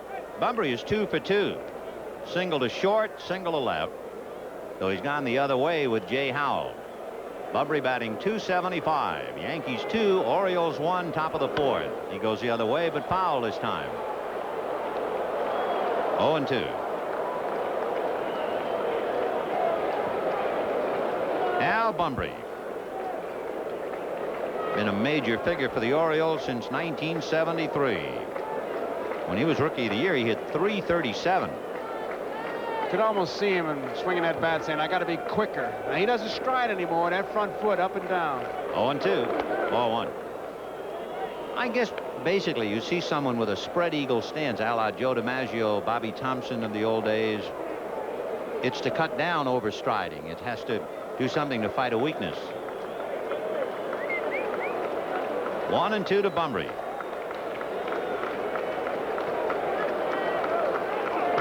Fouled away. We were talking before, neither club runs very much. So you're not inclined, of course, to expect Dempsey to run anyway with 2 out. There's also a tremendous contrast. Baltimore, exceptionally fine fielding team, and the Yankees the other way around. The Yankees are #1 in committing errors and in allowing unearned runs. Curveball is banged down to Randolph, and he'll flip over to Mattingly, and that's it. They leave Dempsey, who walked, and the top of the 4th inning is in the books. And at the end of 3.5 innings, the Yankees 2, the Orioles 1. It'll be Mattingly, Moreno, and Meacham coming up. See the Dodgers and Braves. Joe and I will be down there in Atlanta's Fulton County Stadium, and Bob and Tony will be doing the Cardinal Cubs game. The American tradition continues right here on NBC Sports, where the memories are waiting. Boy, it's a day for memories. Lou Piniella's final day as an active Yankee. Starting tomorrow, Piniella will be the first base coach. Here is Don Mattingly, then Omar Moreno and Bobby Meacham. In the bottom of the 4th, the Yankees leading 2-1. Hot hitter. 9 for his last 17. Ball 1. Mattingly was in the home opener for the Yankees last year. Then he was sent to the minors and recalled in June when Bobby Mercer retired. Foul ball. I was watching during batting practice, infield practice. That grass is pretty high on that infield, and it was pretty well shown in that last ground ball that Hara hit. He pokes that one, a breaking ball. He just went with it, and he hits it foul down in the left field corner. Boy, he had the perfect idea, and you can see why he's hitting .330. He just went with it. He uses the whole ballpark, and this ballpark, a nice big ballpark, and Mattingly uses it. There's the replay. He, well, just misses it. We were talking before about Weiniger and how he has reacted hitting in the #2 slot, hitting almost 400. Here's a kid who has really moved around. Already this year, Mattingly has batted 1st, 2nd, 3rd, 5th, 6th, and he's hitting in the #7 slot today. So he's up and down the lineup, and it hasn't bothered him at all. And he's batting .338. Singled in the 2nd inning. On the hands, and he hit the fastball to right. Now, is that something? He goes with the curveball to left and just misses. Now he gets a pitch in on the hands, and he pulls it to right. And with that, let's go to Len Berman here in town. Thank you, Vin. The play of the day is out in Oakland. Watch Tony Phillips at short for the A's. The ball will take a bad hop. He'll make the play barehanded and throw out the runner. But 2 plays later, he made an error to allow the White Sox first run. It's 2-1 A's. Back to you, Vin and Joe. All right, Len, and of course the baseball philosophy is that they all even out, right, Joe? Yeah. At least you survived that way. Here's Moreno. Takes a strike, faking the bunt. So Don Mattingly, 2 for 2, has hit in 7 out of 9. Moreno has been known to turn around like that and then give it that Baltimore chop to get it over the infielder's head. Gross at third base in very tight. He's right in on top of him. It's really something to realize he has 6 stolen bases, and that's high on the Yankee team this year. He was almost going to do it then. You go back to 1980, and he had 96 stolen bases with Pittsburgh. The Panama Express has become a local here in the Bronx. 0-1. He's the fella, remember, under a 5-year contract with Houston. Moreno gets a $214 bonus for every plate appearance up to 700. 1 ball, 1 strike. It's a little foul, out of play.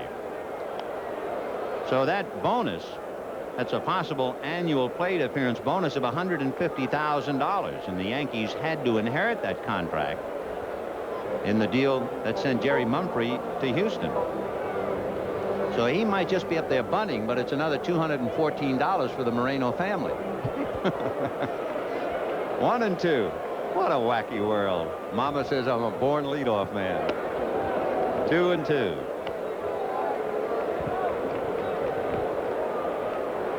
Yankees 2, Orioles 1, bottom of the 4th. Mattingly at first, nobody out. Mattingly does not have a stolen base, nor has he been involved in one. Boy, look at that move. Did you see him hang? You would think that there were... Oh, and Yogi's furious. Yogi's saying, that's got to be a balk. What kind of a move was that?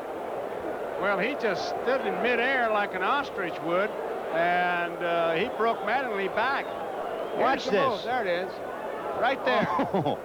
However, hey, Mike Riley is the first base umpire, okay? Let's be a little kind to him. If his mind is not completely on the game, we understand, because Mary Riley, his wife, is expecting their first child, and she's 2 days overdue. So he's got a lot of things on his mind.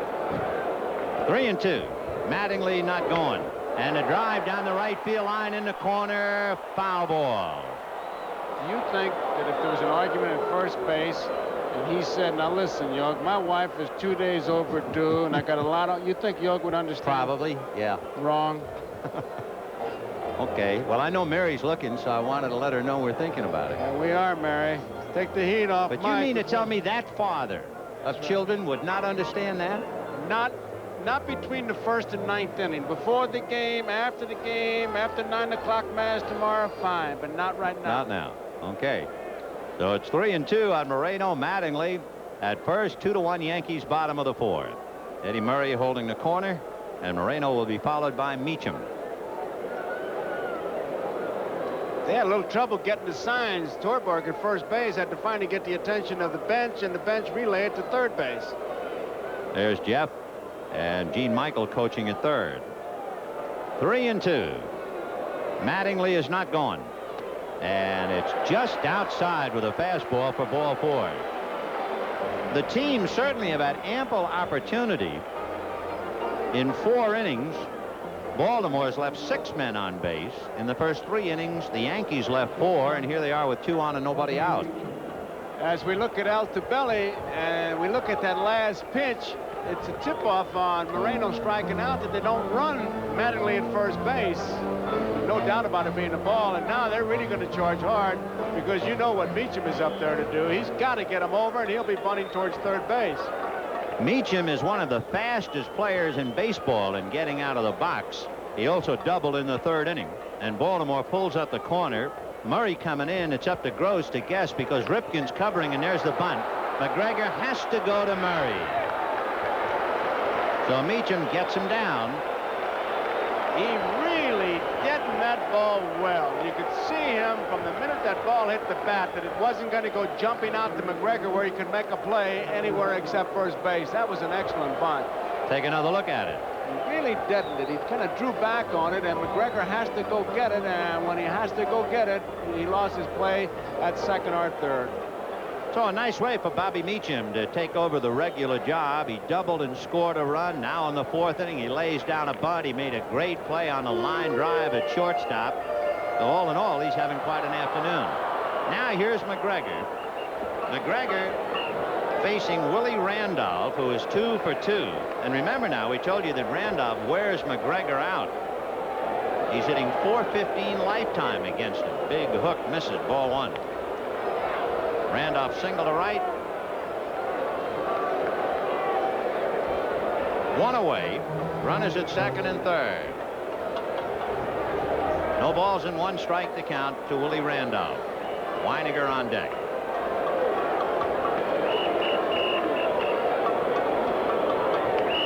Spinner inside, 1-1. Bill Swaggerty up again for the 2nd time back of McGregor, who has been unable to retire the side in order in the first 4 innings. There's Swaggerty. 1-1 to Willie Randolph. In the dirt. Good save by Dempsey. 2 balls, 1 strike.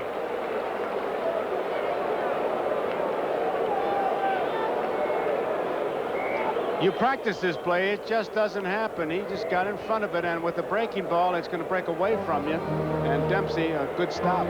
Much like a hockey goalie. That's what you have to pretend to be back there. Remember, we saw Randolph bunt for a base hit in the third inning. The infield is back. 2-1 to count, and first base open. Willie hitting .301. In the dirt again, and another scrambling save by Rick Dempsey. They call this the Toulouse-Lautrec hop. Gopher, you got to be down in that dirt. And when that ball hits the breaking pitch, it breaks back towards your right shoulder, so you have to line it up with your left shoulder, and it takes a little bit of courage. You have to practice that play. Feel like an idiot sometimes, somebody bouncing balls off your chest protector, but that's what you do. 3-1. He just didn't want any part of Randolph. Remember, he hits .415 lifetime with first base open. He wasn't going to give him anything but something that would kill worms. And now here comes Butch Weiniger. It's a tribute to Dempsey, though, that he threw 2 of them that low, knowing that his catcher would block him. So the base is loaded. Baltimore trying to get out of the inning with a double play, and Butch Weiniger singled and struck out coming up.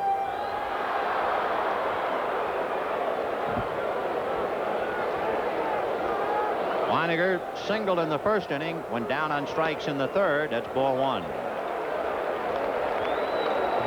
Well, McGregor really struggling. He's allowed 7 hits and 2 runs. 1 strikeout, that's not news, but 3 walks, that is news. And there's a looper in the left field for a base hit. Mattingly will score. Moreno will score. Randolph to third. 4-1 Yankees. He broke his bat on the base hit, and it landed oh so softly. There's a case of making a good pitch and having to pay a price.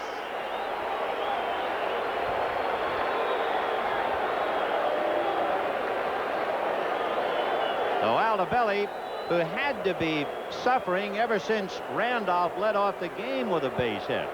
He sees McGregor, who has allowed 4 runs, 8 hits, and 3 walks in 3 1/3 innings. Joe, along with Rick Dempsey, talking to Scotty McGregor, and Bill Swaggerty heating up in the pen.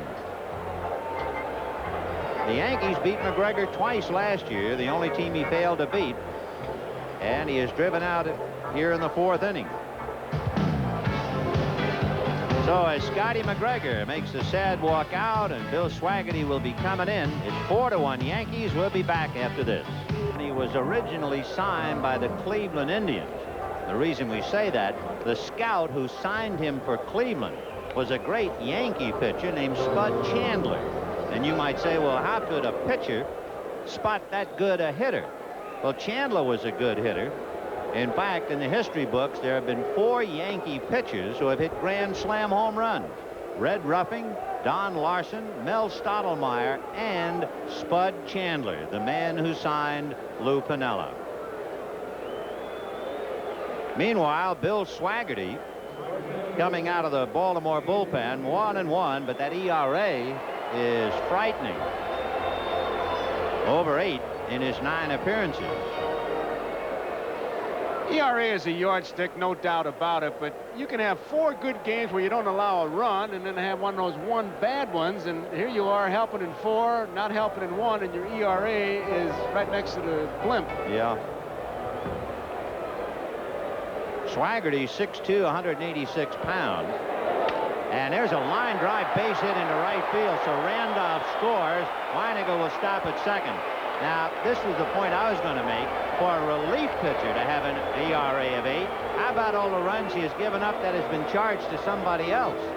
So apparently he hadn't been getting many people out. Base hit, the run is charged to McGregor. It is 5-1 Yankees. In fact, they're talking about one of the problems Seaver has with Chicago. I think the note I read in the paper, he's left 14 men on when he had to come out of the game, and the bullpen has allowed 9 or 10 of the 14 to score, charged to Seaver. That's when the ERA really kills you. It's like losing your credit card, isn't it? Yeah.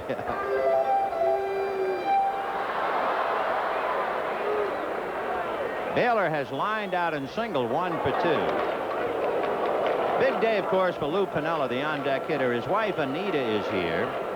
They have 3 children, Lou Jr., who's 14, Christy, 11, and Derek, 5. And along the way, Joe asked him about the family and how they felt about him retiring. There's 2 of the 3 children. 1-1 the count. Now back. 1-2. So McGregor goes 3 1/3 and is charged with 5. But Weiniger, who is at second base, also belongs to him.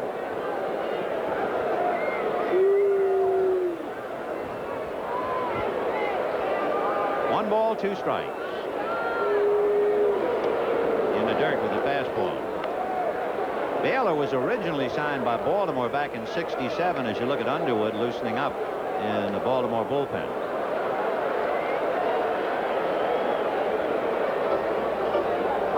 Don Baylor with Piniella to follow.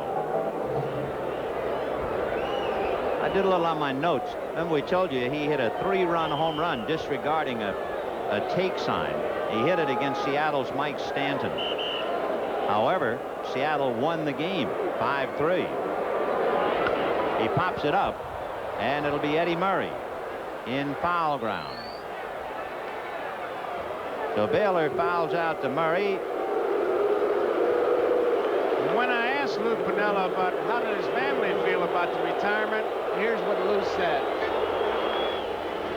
Well, they think that if it's good, if I'm happy with it, they're happy for me. And I played a long time, and I feel very fortunate. And they're going to be here and watch me play my last game, so that's a big thrill for me. You know, psychologically, Joe, it's an interesting question. When you quit, it's almost like your life is over, almost like you've been thrown on the discard pile. Fouled away. For instance, did you have a problem, the transition from no more ball player, no more youth? I tell you, it is a very difficult transition, and it's something that ball players need help in, because you're looking at a guy who at least gets his name in the paper every day in the box score, and pretty soon he goes to the supermarket and nobody knows him, and it is a traumatic experience. 0-1. And I tell you, some ball players, very tough for them to handle it. You know, I kid about it. I say there are 3 guys that if they ever call for them, they're going to make a lot of money, but not much call for them. Vikings, Shepherds, and old ball players. Fouled away by Lou in the count 1-2. He's got Weiniger at second and Winfield at first. The way the story is right now, remember, when Piniella hit into a force play in the 3rd inning, the Yankees took the lead 2-1. They now lead 5-1, and it would be a little extra icing on the cake if the Yankees win. And Lou Piniella would then be credited with the game-winning RBI in the last game he ever played. Not a bad touch. Not a bad way to go out. 1-2. Fouled away.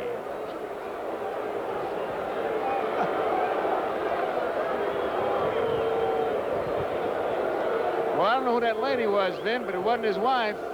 You're kidding. No, I'm not, but we gave her national publicity. We'll find his wife. 1-2 to Lou Piniella. 2-2. You would think he'd have chased that pitch, you know, under the tension and the drama. But he was able to hold back. 4-game hitting streak. He's hit in 8 of his last 9. Bill Swaggerty in relief of Scotty McGregor.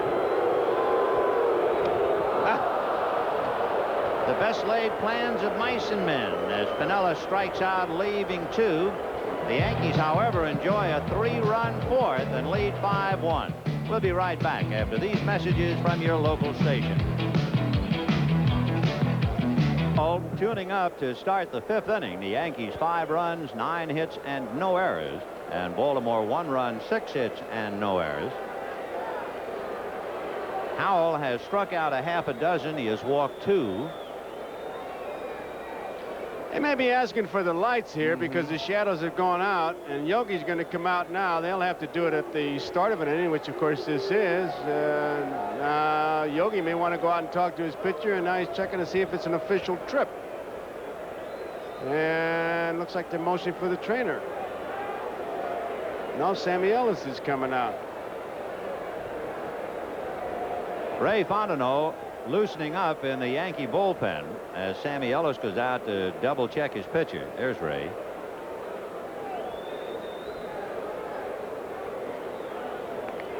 So a quick check of Jay Howell, and we're waiting for, we assume, the lights to go on. Rich Garcia, the plate umpire, Mike Riley, Al Clark, Don Denkener. Of course, it was Yogi's welcome back who described it best. He said it gets late early out here. The infield cut in half, shade and shadow with some fingers of shade. Makes things a little difficult. A little lattice work crossing the mound.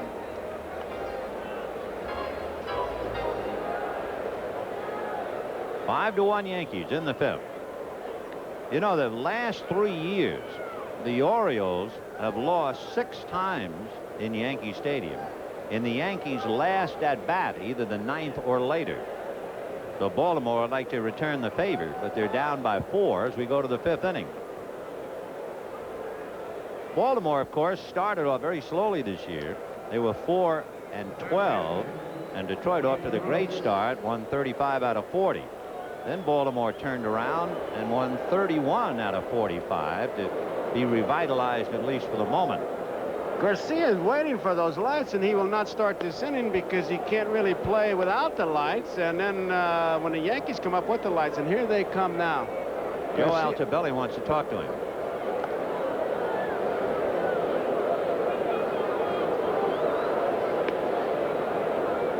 That's the way you like to see managers talk to umpires. Mr. Umpire, you really want to turn the lights on. Isn't that a nice picture? I don't think they're talking about it. But you know, tomorrow on NBC Sports World, exciting southpaw slugger Cornelius Boza Edwards will meet the crowd-pleasing brawler Golden Guy Villegas in a scheduled 10-round lightweight bout. And also, our Olympic hopefuls compete in the U.S. Gymnastics Championship. That's coming up tomorrow on NBC Sports World, where there is a world of difference. Joe Altobelli, in his first year piloting Baltimore to the World's Championship, but it's been a bumpy ride for him this year. And here is Wayne Gross. Right. Gross has struck out, grounded out in the 2nd inning with the bases loaded. He's 0 for 2. Hitting .224. 9 home runs, 26 ribbies. 1-1. Interestingly, he was traded for Tim Stoddard, and probably Gross's closest friend in baseball may be Oakland A's pitcher Steve McCatty. And just a couple of weeks ago, all Gross did was drive in 5 runs and beat McCatty 5-1. Friendship stops 60 feet 6 inches away. High pop foul out of play. 1-2 the count. When you were playing, who was your closest friend amongst opponents? Did you have anybody? Among opponents? Yeah, just like as I'm saying, maybe it was a teammate who was traded away. No, I always got traded with my roommate, Howard Paulette. Isn't that funny? You were a team, huh? Yeah, Duo. one is a Quinella, an exacta. 1-2. 2 balls and 2 strikes to Wayne.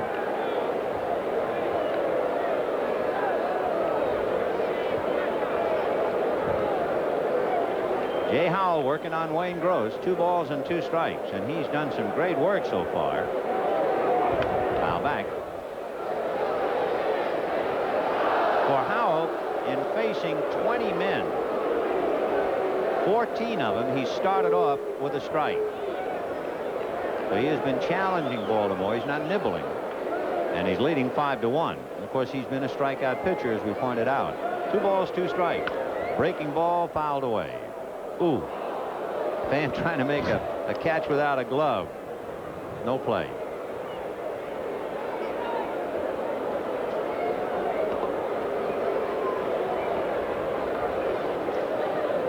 Two and 2 to Gross, trying to get something started here in the 5th inning.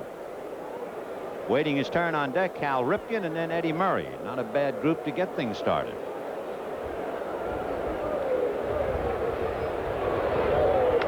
High pop fly on the right side. Mattingly shielding his eyes from the sun. Foul ball, 1 away. Friends, this telecast is presented by authority of Major League Baseball, may not be reproduced or retransmitted in any form without the express written consent of Major League Baseball. And with one out, here's Cal Ripken. Ripken popped up, lined out, 0 for 2. We were talking before about Eddie Murray carrying the ball club when the heat was on last year. In the last 44 games, Murray was blazing hot, and so was Ripken. He pops that one up, and it'll be Randolph. And Willie puts it away. Just to conclude the thought on Ripken, in those last 44 games last year when the Orioles needed everything to win, he hit .391. On that pop fly, Randolph flipped the glasses, but on the one before that, the Gross hit, Mattingly, he just shaded his eyes with the glove. He's got glasses on, but he never did flip them down. That's the difference between the minor leaguer and the major leaguer. You have to learn how to use those glasses. Keep in mind, most minor league games you're playing at night. Here's Eddie Murray, runner-up the last 2 years for the MVP, Robin Yount, and then last year Cal Ripken beat him out. And he hits one off the hands into center field for a base hit after striking out twice. He's 1 for 3, but it comes with 2 out and brings up John Lowenstein. Now, if I asked you, what did he strike out Murray with 2 times? A hard curveball, right? Sure. Now, what did he just throw? Try to jam him inside with a fastball. And I bet you if you went out there, you'd say, well, I had a hunch. You know what? I was asking Joe Altobelli, since it is Piniella's last game, I said, what's the basic theory about Piniella as a hitter? And we all know he's a good one, a .290 lifetime batting average. And he said, it has nothing to do with high or low. It has nothing to do with in or out with Piniella. What Piniella does a lot in Joe Altobelli's thinking, he said Piniella will set on a pitch. He will know one particular pitch, and he'll wait for it all day and then rip it. It was an interesting theory as opposed to everything else. They try to outguess him. And he said Scotty McGregor might throw him 3 of the same pitches in a row just because he figures that's not the pitch he's setting on. Weaver even put it a little more graphic. He said when they lowered the casket and Piniella's in it, he'll still be looking for the fastball. There you go. Yep. Well, Altobelli put it the other way. 1-1 the count to John Lowenstein. 2 down. The Birds are on the ground. It's 5-1 Yankees, and we're in the 5th inning with 2 out.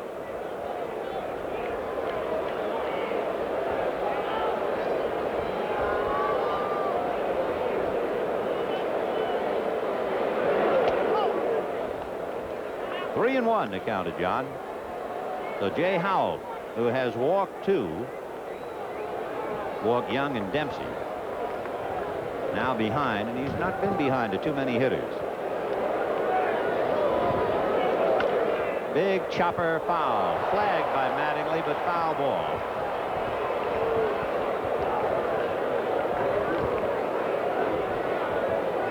Mattingly shows a pretty good glove at first base. The ball is foul, but doesn't get by him. Look at that.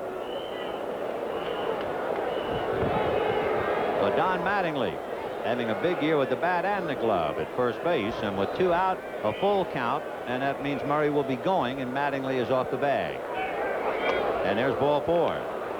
Now remember, this is Howell's first start. So the first thought you have, here's a kid as big and as strong as he is. He has made a lot of pitches. He's walked 3, struck out 6, and allowed 7 hits. He does have the luxury of a 4-run lead, but the Yankees have to watch out that that needle doesn't go on empty like that. And Yogi is watching. And Kenny Singleton, the batter, has singled and struck out 1 for 2.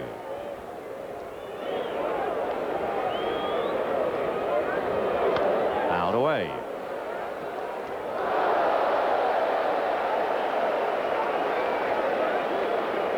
To Kenny. Singleton with 100 RBIs 4 different years. A very valuable guy to have on your club. Switch hitter. Bluff. No play.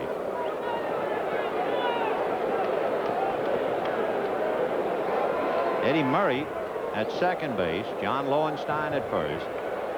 2 out in the 5th inning. 5-1 Yankees. That's a strike. 0-2 the count. So Howell trying to fight his way off the ropes. And as you see his numbers, he's leading, but he's laboring a little bit. He must be close to 100 pitches by now, and we're in the 5th inning. 0-2.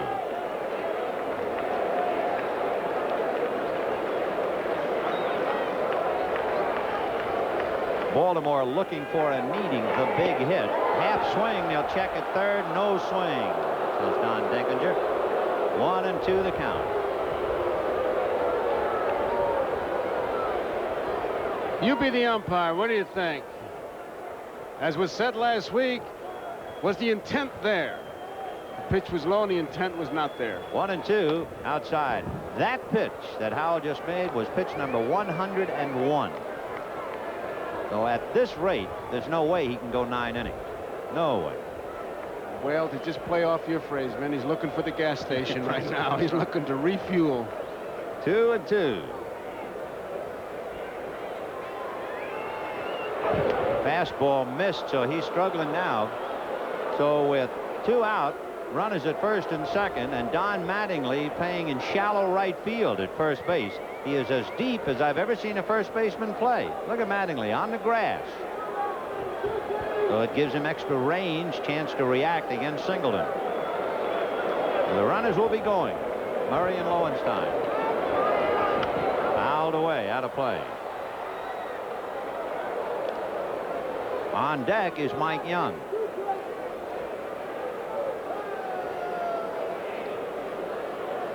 Five runs, 9 hits for New York. 1 run, 7 hits for Baltimore.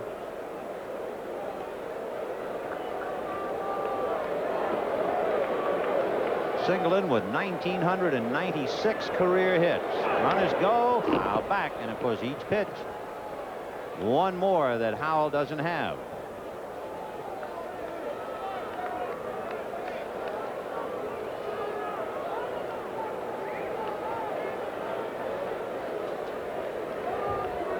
Baltimore scored in the second. The Yankees scored twice in the third and 3 times in the fourth to drive Scotty McGregor out.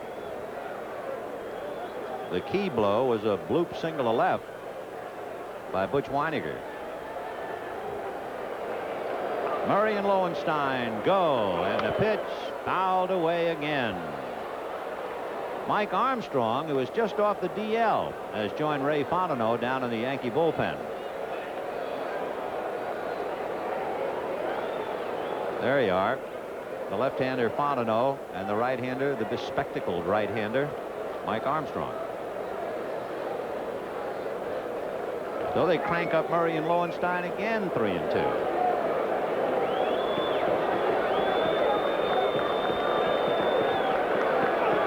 High fly ball into left center field. Omar Moreno and Lou Piniella. Piniella is calling.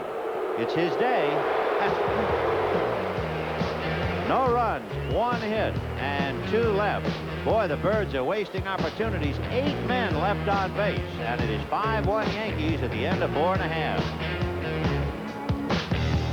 And in Oakland, Jim Essien hits it for the A's. Ron Kittle for the White Sox leaps. It's over his head.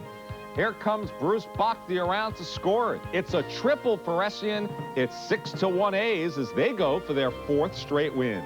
Let's go back to Yankee Stadium now to Vin and Joe. All right, Len.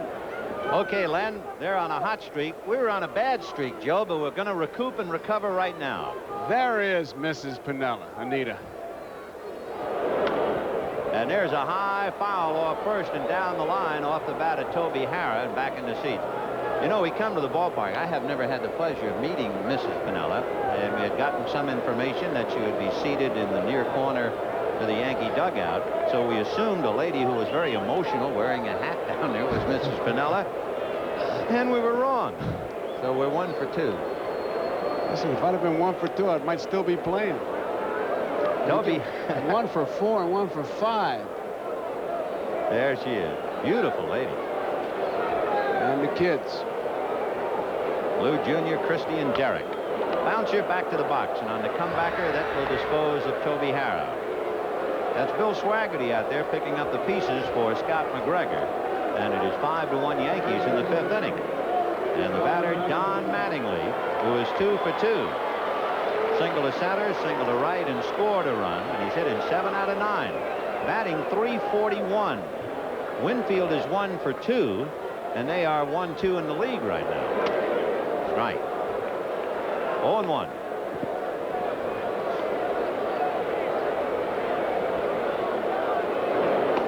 Another one. The plate umpire, Garcia, has a strange call. The scoreboard shows 1-1, but I'm sure it's 0-2. Yeah, see that? He just does a little quiver with his right hand. He doesn't hold his hand up. And when he didn't move the right hand, the scoreboard figured, well, I guess it's a ball.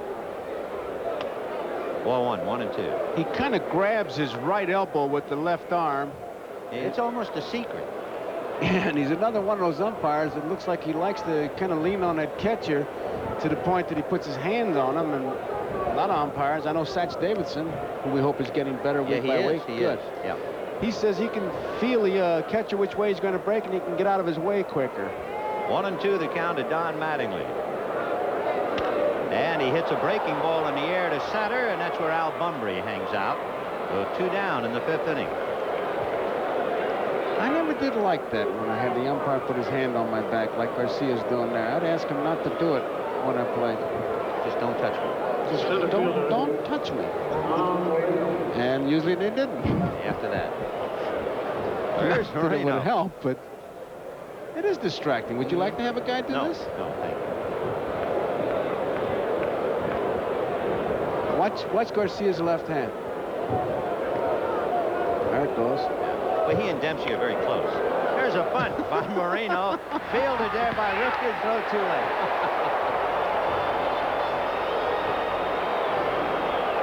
You don't see very many bunts to the shortstop. But Omar Moreno did more than spread his tent. Watch this. Whack. It's a half bunt, half slap. He just wanted to get it by the pitcher. He did, and once he does and it hits that ground, that's it. I mean, it's a tough play, and it's not even close.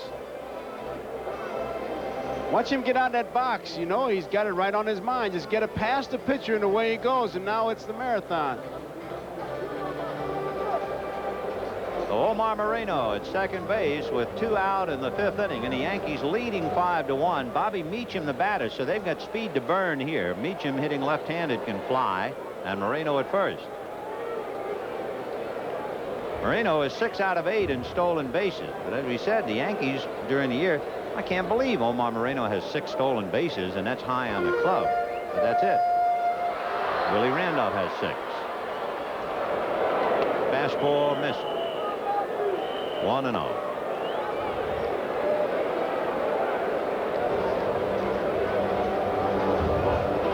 Bobby Meacham from Los Angeles. He's had a big day. Double, scored a run, sacrificed, made a fine defensive play. That's in there. 1-1. When Piniella hangs him up and goes to the first base coaching box tomorrow, Brian Dayette will then join the Yankees to fill the gap on the roster. He's an outfielder. 1-1.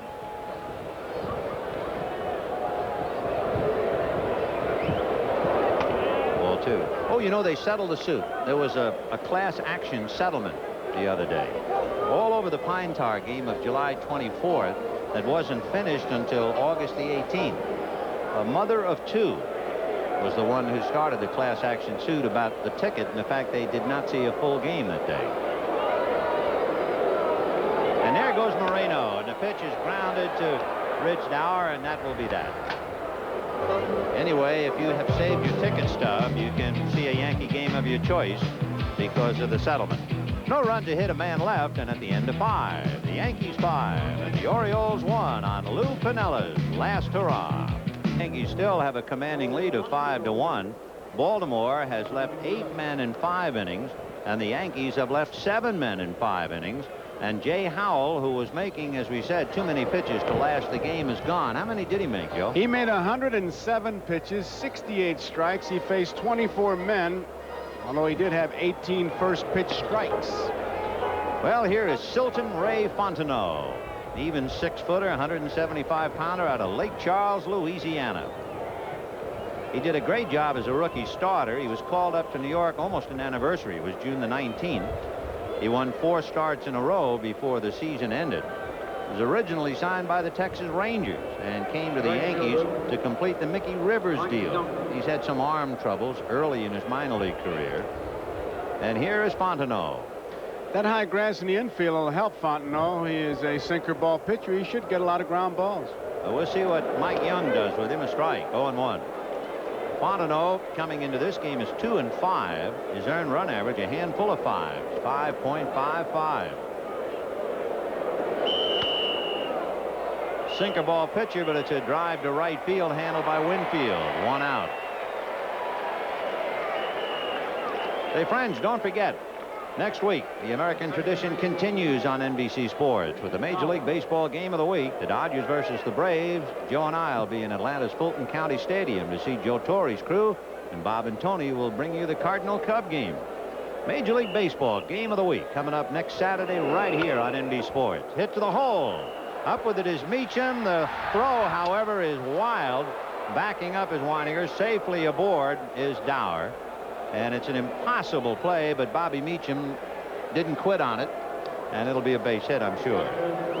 It's to Harris left, and Meacham gets it in the hole. You can see Harris just misses it. And this is one of those errors of enthusiasm. He was off balance, but he was going to give it a shot. And he just gunned it in a general direction, and Mattingly couldn't come up with it. It's an aggressive play. You like to see the young player do that. And as he gets to play the position, it'll be one of those plays where he knows he doesn't have a chance, and he'll just hold on to it. So Bobby Meacham a little on the job training today with 1 out, and now here's Rick Dempsey, who has singled and walked. And Dempsey, ball 1, 1-0. Dempsey is a very outgoing personality.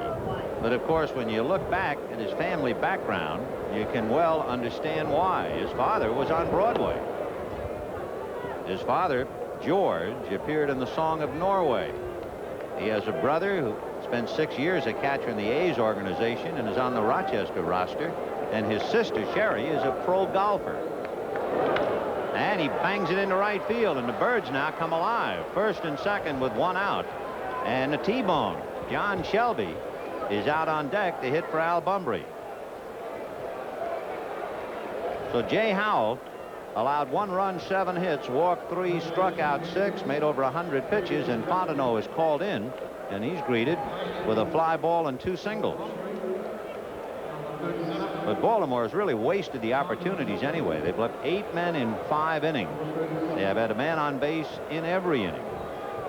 So Aldabelli getting a little tired of this, hoping they will eventually punch their way through. And Sammy Ellis is going out to the mound to talk to Fontenot. 5-1 Yankees, top of the 6th inning.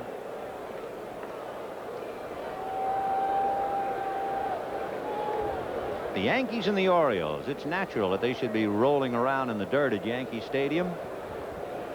These teams have won 12 of the last 15 division titles in the East. Detroit won in 72, Boston in 75, Milwaukee in 82. Otherwise, it was either the Yankees or Baltimore. And of course, with Baltimore, a proud tradition, as you see Armstrong heating up. Baltimore has not had a losing year since 1967. And they've had 13 times in those 15 years they've won at least 90. So they're not accustomed to where they are. And here is John Shelby now. He hit a 2-run home run against Raleigh Fingers to break up a deadlock in Milwaukee Tuesday night. So Shelby hitting for Bunbury, and of course he'll then stay in. On deck, Todd Cruz to bat for Wayne Gross.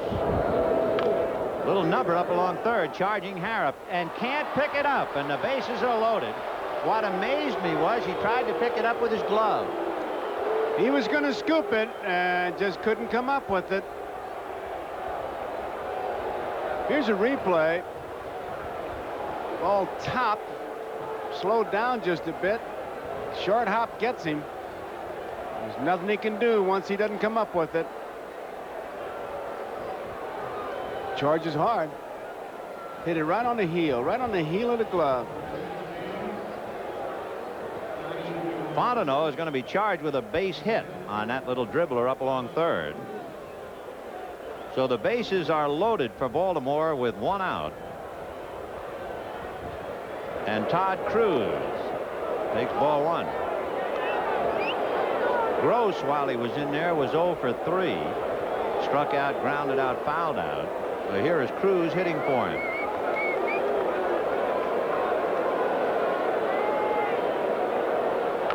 Ground foul. Todd Cruz's father was a ball player, so he's a chip off the old block. His dad played for 7 years in the Tiger organization.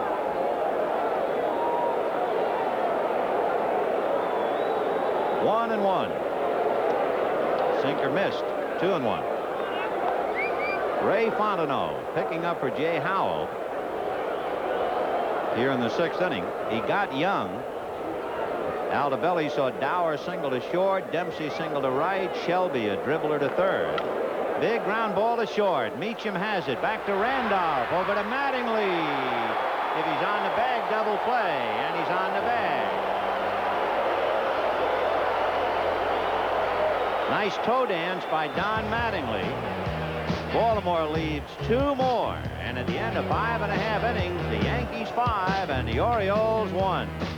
Get the call right. That's the first call of the umpire, and he did. As we look at Shelby in center field, and Cruz now moves on over to third base, and boy, those shadows are a factor, Vin. Boy, indeed they are. And the pitch to Willie Randolph fouled away. 0-1. Bottom of the 6th inning, the lights are on, but they don't really take any effect. 5-1 Yankees, and for Baltimore, they could really kick themselves. They've left 10 men on base in their 6 innings of at-bats. 1-1 to count to Randolph, who singled twice and walked, but of course he's always a chance to walk. In 1980, Willie Randolph had 119 walks, most by Yankees in Mantle. And I mean, Mickey hit him out of sight. Ground ball to the right side. Dower plugs up the hole and flips to Murray.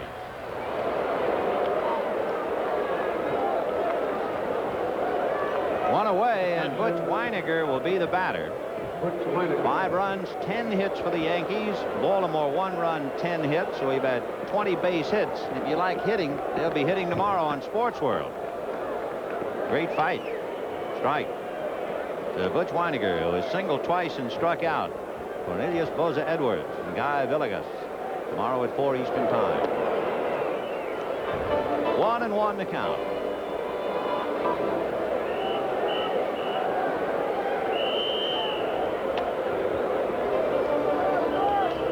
Weiniger facing Bill Swaggerty, who had to come in for McGregor in the 4th inning.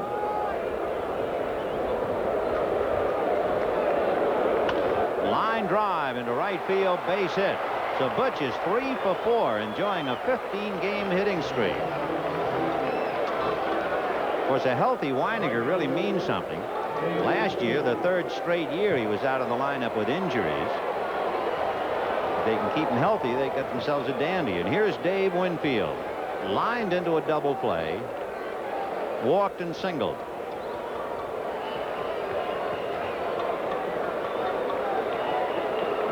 Winfield hitting .341. Great athlete at the University of Minnesota. He was a pitcher, and he was 13-1.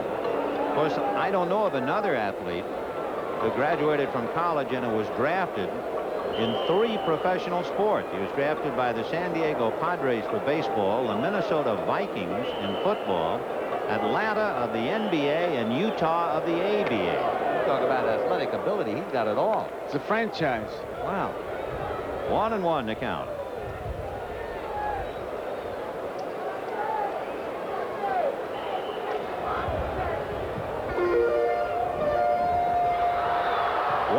The count to Winfield.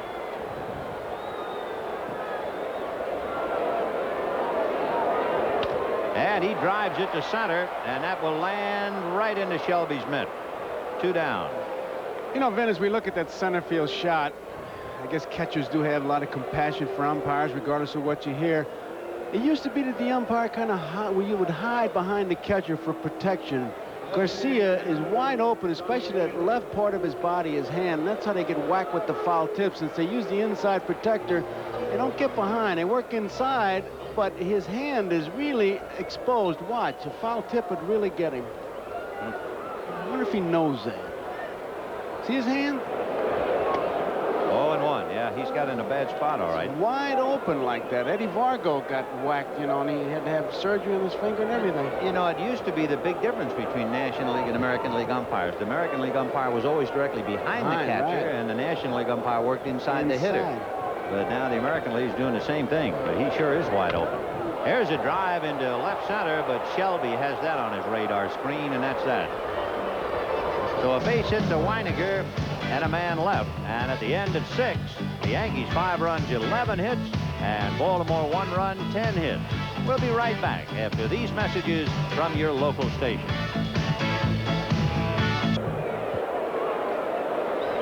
We're moving to the 7th inning, and the Yankees with a commanding 5-1 lead, but it is commanding only because Baltimore is hitting out of sync. Baltimore with 10 hits. They have left 10 men on in the first 6 innings. Milwaukee the other night left 17 men on base. It's the kind of game you watch. You think the Yankees are playing with 2 infields. There's people all over the place. I know what you mean. Ball 1, 1-0. You don't need infielders, you need ushers out there. Cal Ripken popped up twice, lined out 0 for 3. Those at bats were against Jay Howell. You know, you can't come to Yankee Stadium without thinking of the names Ruth and Gehrig, Mantle and DiMaggio. I don't imagine any fan could come here without thinking of them. Ball 3. Just did a little checking just to reinforce the memory. Babe Ruth not only hit 714 home runs, he had 15 more in the World Series. He had a lifetime batting average of .342, and Babe Ruth won 92 games in the big leagues as a pitcher. On this day in baseball, a memorable moment, a memorable man here in New York doing it in Cincinnati. It was Tom Seaver, June the 16th, 1978. Now a Red, formerly, of course, the franchise with New York. Hendrick a ground ball to Dan Dreesen. Dreesen brings it to the sack. And on this day in 78, Tom Seaver pitched a no-hitter against the St. Louis Cardinals. 0-1 to Eddie Murray. Ripken at first with the walk. Murray has struck out twice and singled 1 for 3. Then you think of Lou Gehrig. His great streak, 2,130 consecutive games. And a lifetime batting average for Gehrig, .340. It's Gary Renicky on deck to hit for Lowenstein. Then you think of Mickey Mantle. No Yankee played in more games than Mantle, 2,401. Mantle had 18 home runs in the World Series. So how could you forget him? And then, of course, Joe D. And Yogi Berra inheriting the honors here. Joe DiMaggio in 1941 hitting in 56 straight games. That's fouled away. Interesting thing about that streak, too. When DiMaggio hit in 56 straight, he had 56 singles, and he scored 56 runs. So this indeed is a house full of memories, and it's particularly poignant today since it is Lou Piniella's last day. There's a fly ball to right field. Winfield fighting the sun and stays with it. Good play. 1 out in the 7th inning, 5-1 Yankees. Let's get an update from Len Berman. Thank you, Vince Scully. Let's check out Oakland. Top of the 8th inning, and Ron Kittle drills a 2-run homer for the White Sox. That's his 16th. That's 1 behind Kingman, who homered earlier in the game. So it's now 6-3 A's as they play the bottom of the 8th inning. Back to Yankee Stadium. The Chicago White Sox beginning the day 4 behind California. Oakland is 6 back, so they're in a dogfight. And here is Gary Renicky with 1 out and Ripken at first. And he's first ball swinging and fouls it away. 0-1. Renicky has hit 40 home runs over the last 2 years, but he only has 1 this year. And it came as a shock that he waited that long to get it.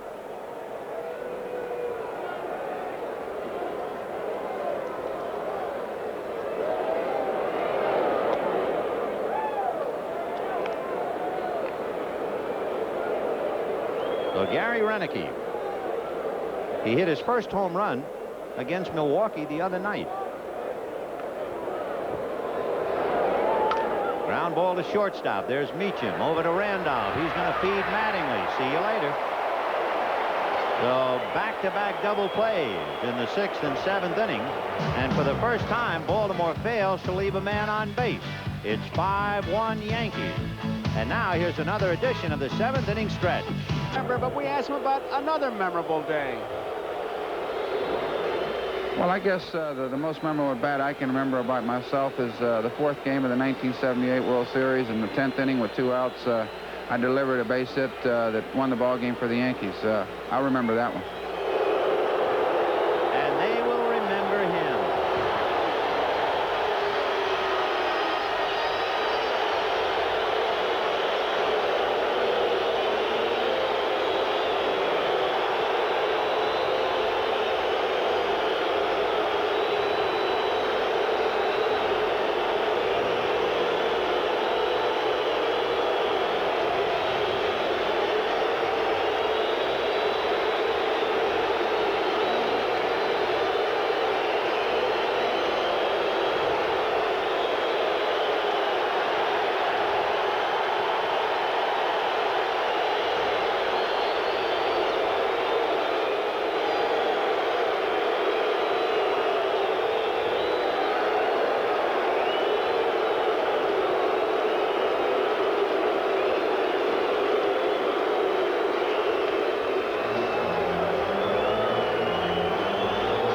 Lou Piniella.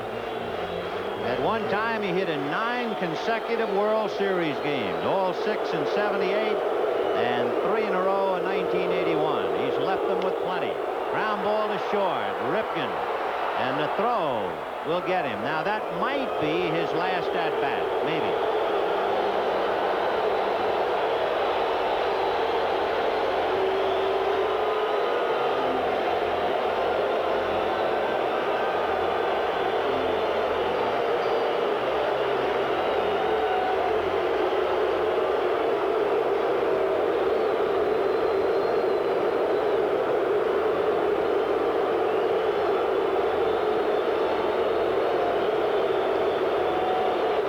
He's got to be emotionally spent, but another bow.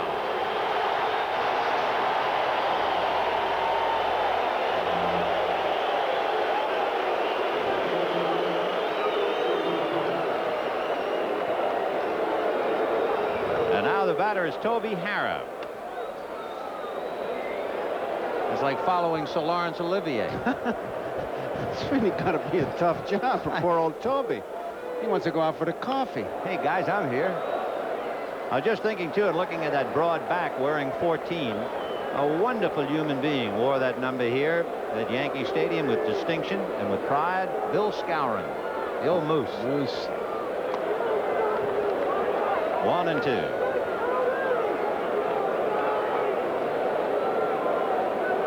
Did you ever meet a nicer big man in your life? No. Ground foul. Mr. Love, you go to his old timers game, you see Moose Skowron, Hank Bauer, and Roger Maris in their crew cuts. Wow. No nonsense looking guys, huh? Oh, man. And then there's Lou Piniella. And I think of Lou, he might have the game-winning RBI today. Now, remember that. And you think of, what was that poem by Dylan Thomas? Do not go gentle into that good night. Old age should burn and rave at close of day. Rage. Rage against the dying of the light. Well, he raged, and the light is diminishing today on his last day as an active player. The paid attendance to come out and honor Piniella, 37,583.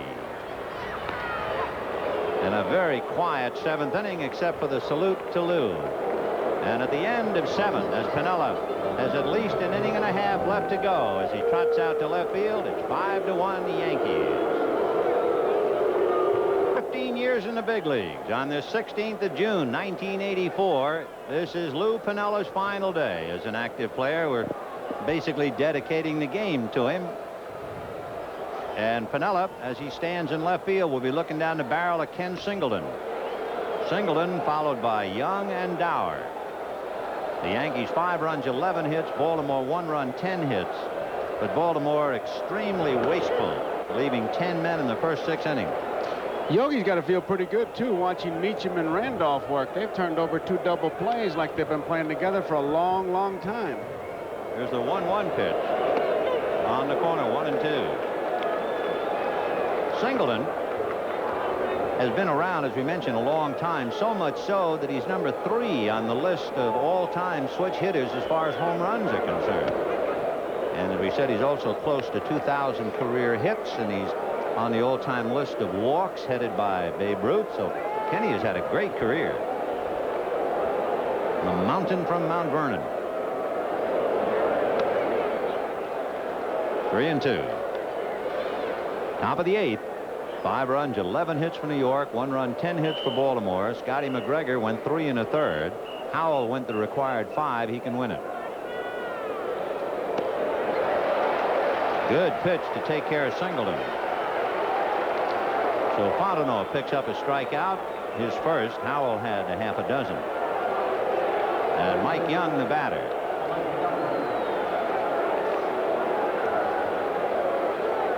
Mike walked, struck out, fly to right. He hits from the other side now.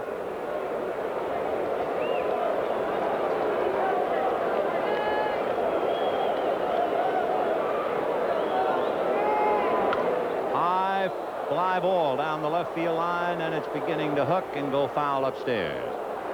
Crowd today, as we mentioned earlier, 37,583. We're so accustomed nowadays to crowds of 2 million, or in Los Angeles, crowds of 3 million. When they always talk about great Yankee ball clubs, they talk about the 1927 Yankee team and the 1932 Yankee team. The 1927 team won 110 games. They drew 1,100,000 people. Times were tough. The 1932 ball club won 107 games and drew less than 1 million. But again, times were tough in the 30s. Fouled away. But in this day and age, there are some teams, Joe, I'm sure, if they don't draw 2.5 million, they don't make any money. Vin, I remember in St. Louis, where in 46 and 7, they were talking about the break even would be 1 million, and that seemed like it was out of sight. Now Gas House Gang didn't draw 1 million. No. And now I know the bottom line is over 2 million for most clubs. 1-2 the count. Been a strange year for the Yankees. They have been totally out of the race, of course, starting today, 8 games back of Detroit. You know, it wasn't until the 26th of May that the Yankees won and Detroit lost on the same day. Would you believe that? 26th of May.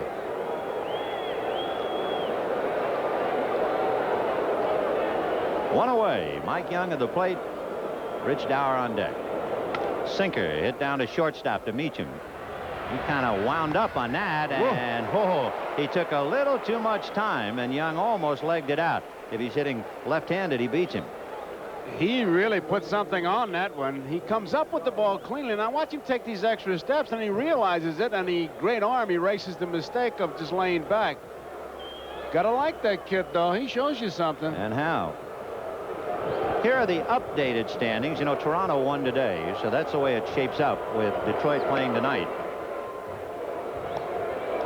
Rich Dower with 2 out, and you can see Toronto 5.5, Baltimore 10.5, and the Yankees 18.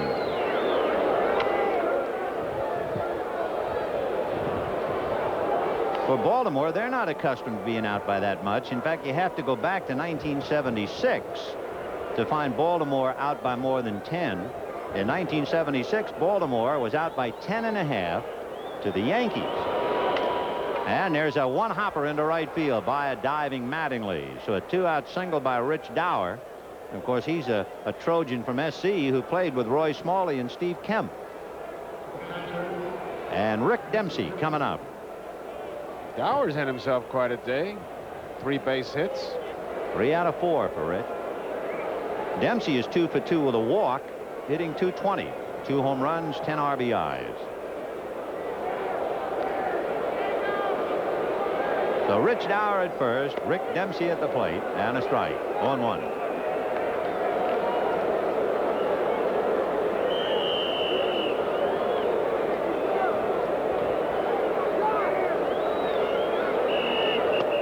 Off speed, and he missed with it. Only in the 7th inning did Baltimore fail to leave a man, and the leadoff man got on. Ripken walked, but Renicky banged into a double play.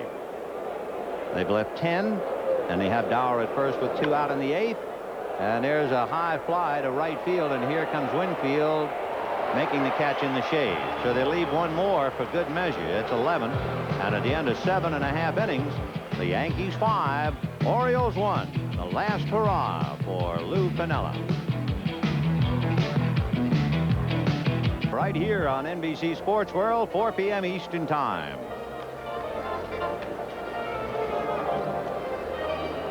We have a new pitcher on the mound, and it's Sammy Stewart, who missed 3 games and has rejoined the ball club. His mother had a heart attack in Asheville, North Carolina. So Sandy understandably left the ball club, went home, and has now returned. You can see with fine numbers, 4-0.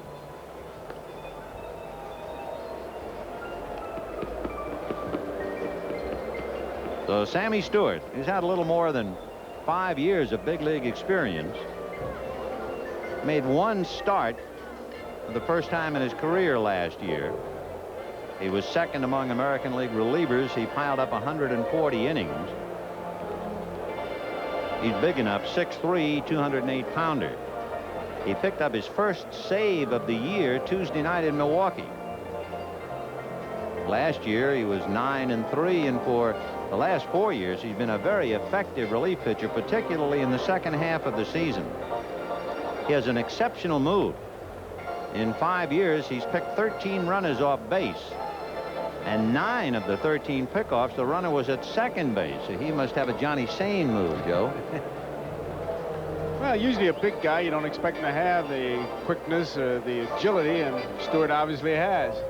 No trick pitches with him. He gets in and he just fires. He throws strikes, and that's what you want from the relief pitcher. So Sammy Stewart will be pitching to Omar Moreno, then Bobby Meacham, and Willie Randolph. Look at that graphic. 22 base hits today. 21 of them have been singles. In the house that Ruth built. Doing cartwheels right now. Ball 1. Of course, it has been this kind of a year for the New York Yankees. April the 3rd, 1984, the Kansas City Royals. The anthem is just about finished.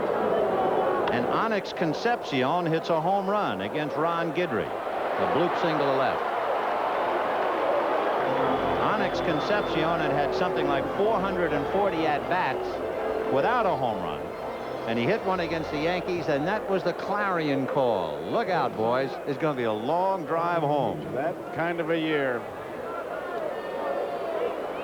Meacham is up there, and here's that diving catch that he made, and he folds that glove right under him so he doesn't jar that ball loose. Now, last time you had this combination on, it was a 2-ball-and-1 strike count they put a play on with Moreno breaking. Meacham is double, sacrificed, grounded out. Omar at first, nobody out in the 8th, 5-1 Yankee. And there he goes. The pitch is high. The throw is even higher into center field. So Moreno up and at him on his way to third and beats a high tag. And he's lucky he wasn't out, because he was playing spectator and watching it, and Shelby about gunned him out. That play was much closer than it looked. John Shelby has a great arm. He threw out Sundberg at the plate Tuesday night to preserve a victory. Now Dempsey gets a pretty good ball to handle here. He releases it well, except it a bit high. Now watch. Shelby charges the ball, and I tell you, it was close. If he holds on, I'm not so sure he makes it. Look at Moreno watching the play. He was really turning into a spectator, and that could get you in a lot of trouble. The Yankees, of all teams, should know about Shelby. Last year he had 9 assists, 5 of them against the Yanks. But of course they're playing with house money. They're leading by 4 runs. So the infield is up. It is 5-1 Yankees, bottom of the 8th. Moreno at third. I don't know whether Meacham is a squeeze type ball player or not. And Willie Randolph on deck. 2-1. If you're keeping score, it's a stolen base for Moreno, and he takes third on the error charge to Rick Dempsey. Off speed. So Sammy Stewart behind 3-1. Dempsey had a good good ball to handle, too. It was a high fastball. Surprising that he threw that high.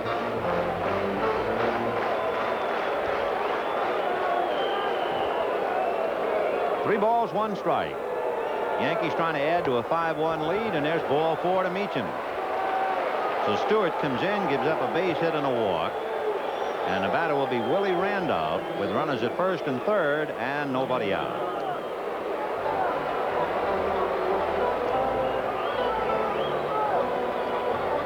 For Sammy Stewart, having a wobbly start is not news. You know, he gave up a hit or a walk to the first batter he faced in 8 of the first 12 games this year, and yet he's 4-0. And he gave up a base hit and a walk today, plus the stolen base. So he's in hot water. The infield is back now. Randolph is 2 for 3. Ball 1. Randolph, hot hitter, 12 hits in his last 26 at-bats. Particularly efficient against Scott McGregor. He went 2 for 2 against Scotty. 2-0. So if Stewart needed some work, he's getting it. And timeout now. Ray Miller going out to the mound. He's got to talk to him. Stewart pitched to Meacham like he really didn't want to pitch to him, like he was almost putting him on. And that forced the infield to drop back. Dower came in, and of course, now you got the option. The ground ball hit right back to Stewart. You got to see what the runner's going to do at third base, because you just can't afford to give up any more runs. And they're playing back. If the ball's hit to the infield, they're going to go for 2. Nobody up in the bullpen, as you can see. So Stewart has worked himself right into the corner. I don't know what kind of a trip he had coming back from Asheville. And of course, you can understand being out of action for a while and suddenly dropped in. He's in trouble immediately. But Aldebelli, if nothing else, giving him some work. Todd Cruz even with the bag at third. Murray holding a corner on Meacham, and he's high again. Well, we were guessing, remember, in the 7th inning that would be Lou Piniella's last at bat. But there's a thought building here that if they keep going, Piniella might have one more swing. 3-0. In there. Here's where I think it changes, Vin. I think in the old days, the leadoff man would be taking this pitch, but you'd almost feel that Yogi's going to turn him loose as we look at Steve Kemp and Lou Piniella on the bench. 3-1. And he looks at a breaking ball, so he might be a little rusty, but he still came with a slow curveball. 3-1. Stewart from middle of July last year was brilliant. He was 7-1. And in postseason innings, he didn't allow a run. 3-2. And there goes the runner, and it's fouled away. Stewart has a very high set. He used to think about a pitcher coming set at the belt buckle. That last pitch, he came set up around the chin. That's a normal position for him. He stops right there, and then he comes from right about at the chin.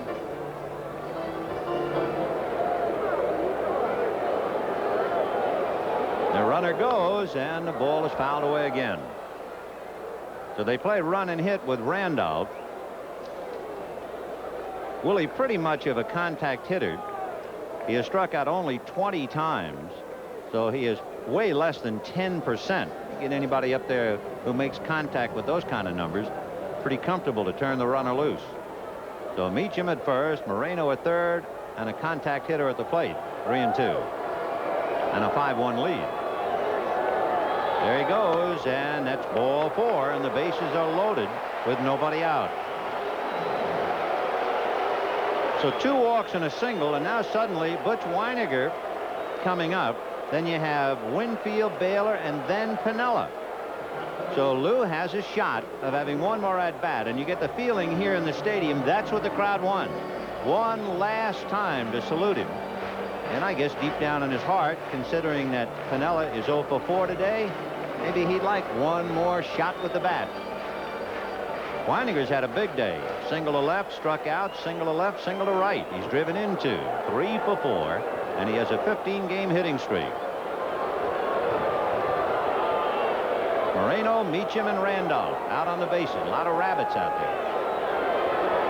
Fastball lifted into left field. Coming in and over is Gary Renicky as the runners go to the bags, and Renicky will fire and the runners will hold. Todd Cruz cutting it off. So a fly ball to shallow left. 1 out. Bases remain loaded. Now you have Winfield the batter, Baylor on deck, and then Piniella. So Winfield and or Baylor has to do something to extend the inning for Piniella to come up. Winfield lined into a double play, walk, single to right, and fly to center. Dave is 1 for 3. He's hit in 21 of his last 23, and he's batting .340. He and Don Mattingly are nose to nose right now to lead the league. Mattingly is 2 for 4. Winfield on the 22nd of May was hitting .270, and with the explosions of late, he's picked up 70 points. 5-1 Yankees in the 8th. 1 away. 0-1. It's pretty obvious that the high set position is a comfortable one for Stewart, because even with the bases loaded, he could pitch off the stretch. He's staying right in that set position. Sometimes I wonder why you'd set high, because when you get down around the chest and you're very deliberate, it's very hard to tell just where you're stopping. But the base runner can read his stop very easily. But he gets away with it and does very well. The 1-0 pitch. Slow jug and a big curveball in there. Roy Campanella used to call that public enemy number 1. Uncle Charlie, man. That thing has made a broadcaster out of more hitters. 1 ball and 1 strike to Dave Winfield. Sammy Stewart, the 3rd Baltimore pitcher. Scotty McGregor, Bill Swaggerty, and Sammy. Winfield, 1 for 3. Line drive, base hit. Now that only means a couple of runs. It might also mean Piniella. The throw to the plate is not in time. It's a 2-run single. 7-1 Yankees, and it looks like Piniella will get 1 more shot, because only Bob Baylor stands between Piniella and a final at-bat. So Winfield, his 2nd hit. He has 3 RBIs in the game. Moreno and Meacham scoring on the hit. Randolph stops at 2nd. So if Baylor doesn't hit into a double play, Piniella will have 1 more go. Baylor lined out to 2nd and singled, fouled out and flied out. 1 for 4. Listen to the crowd. Yeah. We want Lou, and of course there he is, that close to his final at bat. 7-1 Yankee. Ball 1. Now how about if Baylor gets on and Pinella's last at bat is with the bases loaded? Robert Redford will play the part. Willie Nelson. Okay. 1-0 to Don Baylor. Change curve. No good. Ball 2.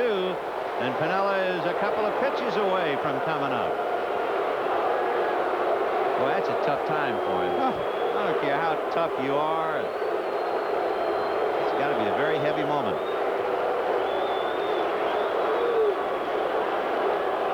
Tell you one thing, whatever Baylor does, if Piniella can come up again, we're just going to shut up and let this place dance to its heart's content.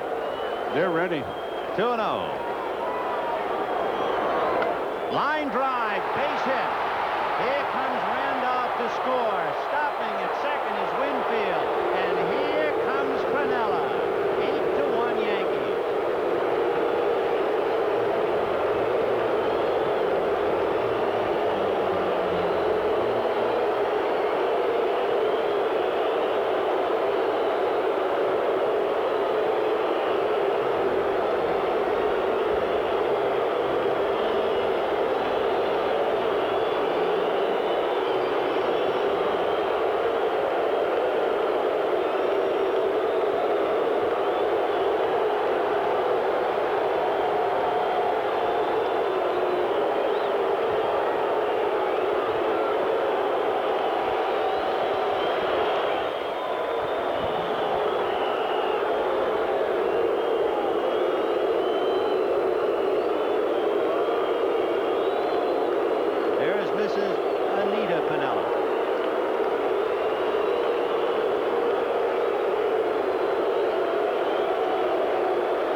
1-2. At first, Don Baylor. At second, Dave Winfield. 8-1 Yankees.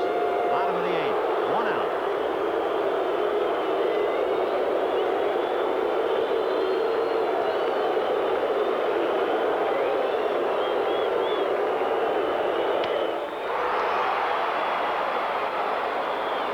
The best laid plans of mice and men, and Lou Piniella. Life is indeed cruel. No Hollywood script here. His last at-bat grounded into a double play, but he still has the game-winning RBI. And applause from his wife. 8-1 Yankees, end of 8. Play was his last time at bat, but I asked him if he had one game that he wished he'd stayed home. Well, there are a lot of games that I wish I hadn't gotten to the ballpark. I remember one time off of Jim Cotton, Kansas City, when I was at the Royals, hitting the 4 double plays in one ball game. And they are taking Lou Piniella out so that he can savor the greatest moment of all, the walk off the field, and one last hurrah from this crowd of 37,000. Goodbye, sweet Lou. Thanks for the memories, tears in the eyes of his wife. What a lovely way to finish.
The dugout, I believe,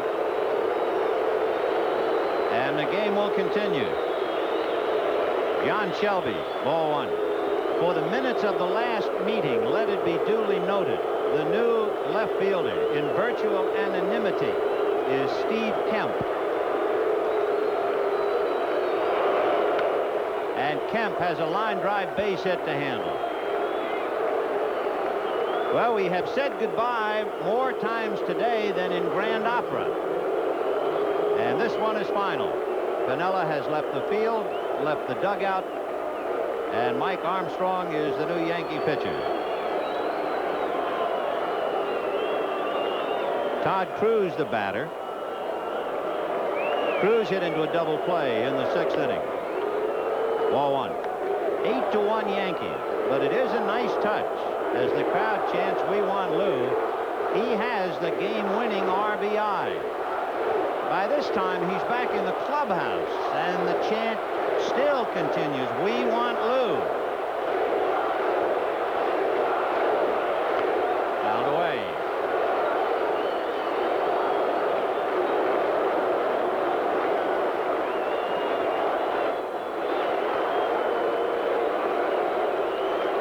The executive producer of NBC Sports and the Lou Piniella Show is Michael Weissman. The coordinating producer, Harry Coyle. Fly ball to right center. Moreno signals he has it. True to his word. One away. The telecast of today's game of the week, has been produced by George Finkel, directed by Andy Rosenberg, technical director Bill Tobey, associate director Joe Michael. And Mike Armstrong has 1 out, a man on in the 9th. Mike just off the DL. He went on the disabled list back in March due to a chronic strain in the right elbow, then moved to the 21-day disabled list in April, He went down to Florida for the injury rehabilitation program, and he's back today. Breaking ball, ball 1. To make room for Mike Armstrong, Clay Christensen has been optioned to Columbus. Here's Cal Ripken. Popped up twice, lined out and walked 0 for 3.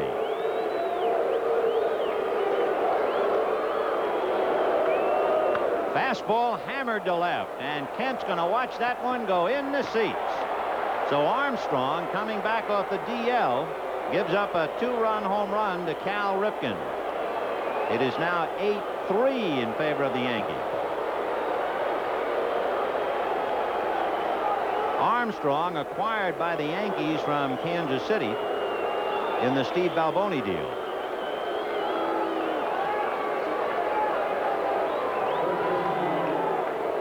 Take another look at the artistry of Cal Ripken with a bat in his hands. And he got all of it. So Ripken, a 2-run home run. For Cal, he has 13 home runs, 38 RBIs. He ties Eddie Murray with 13 home runs. Eddie has struck out twice, singled and flied out. He's 1 for 4. On the corner for a strike. 0-1. Eddie struck out with a runner at second in the first inning and never really had much of a chance to contribute. Flied out with a runner at first in the 7th. 1 ball, 1 strike.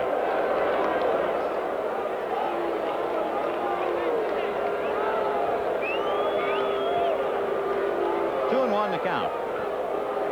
Joe has left the booth. He'll go down to the field. But when the ball game is over, stay right with us if we possibly can. I'm sure we'll get some interesting reactions, not to a game that has been interesting, but to a day that has been extremely interesting. The farewell of a major figure in baseball, Lou Piniella. Most players, they don't quite go out at this time of the year.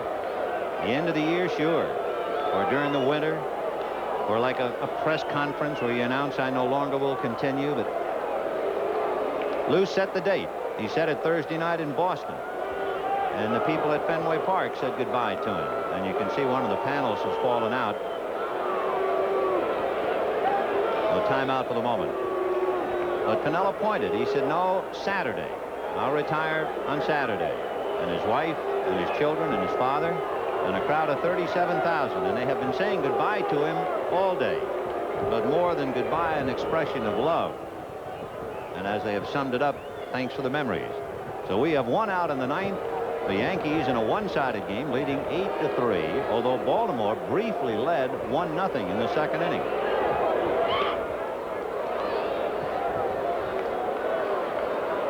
One out, Murray the hitter and Renicky on deck.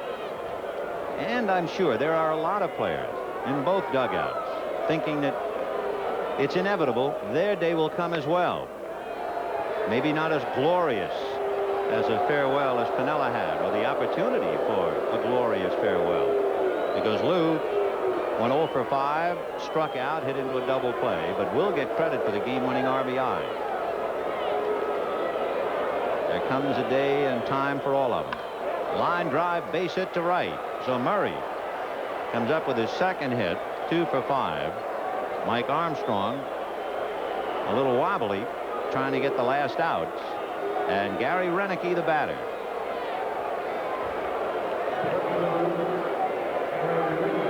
Gary hit for John Lowenstein in the 7th inning and hit into a double play. So Baltimore, leaving 11 men on in 8 innings, has Murray at first and 1 out in the 9th. Dave Righetti gets up in the Yankee bullpen. And third base umpire Don Denkinger coming over, asking a ground crew member to resolve something. Now, we've seen one of the panels come off before. We'll see if another one came off. Yep, that same panel. Well, we ought to have crazy glue here.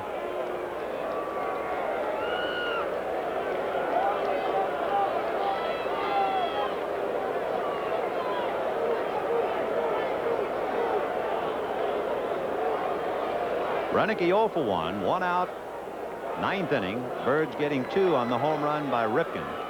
Yankees 8, Orioles 3. On the day Piniella hung him up. Right. Last June, on the 21st of June, Renicky hit 2 home runs against the Yankees. He's been hit 35 times by pitches in his career. And you might remember, he was seriously injured. He was hit in the face, and they had to have 21 stitches. He was beamed by Laurent Legros. They took 25 stitches in the upper lip, and he wore a face guard until 1981 when he discarded it. 1-2.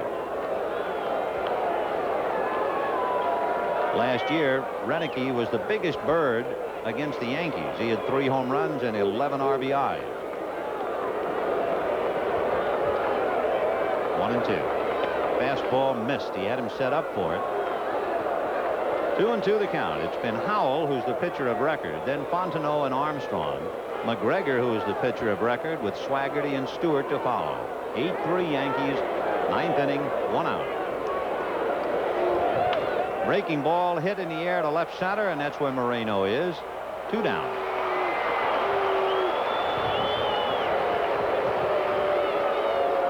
Kenny Singleton will be coming up. Eddie Murray standing at first. 2 out in the 9th inning. Singleton singled and struck out, flied to left and struck out. He's 1 for 4. The one thing Yogi doesn't want to do is be forced to bring in Righetti, not in a game that they should win handily. 1-0. But Dave is forced to get up. But he's measuring his pitches down there. He's been used in 3 of his last 4, so Yogi doesn't want that to happen. 1-0. On the corner. 1-1. 8 runs, 14 hits for the Yankees. 3 runs, 14 hits for the Orioles. Long day for Joe Altobelli. It has been a long year. However, we are only the 16th of June. That's to Mattingly, and that's the ball game. So on the day that Piniella called it a career as a Yankee player, the Yankees win. And although Piniella went 0 for 5, it will be duly recorded that he had the game-winning RBI. And his farewell, the game itself, took 3 hours and 11 minutes. It was a good show.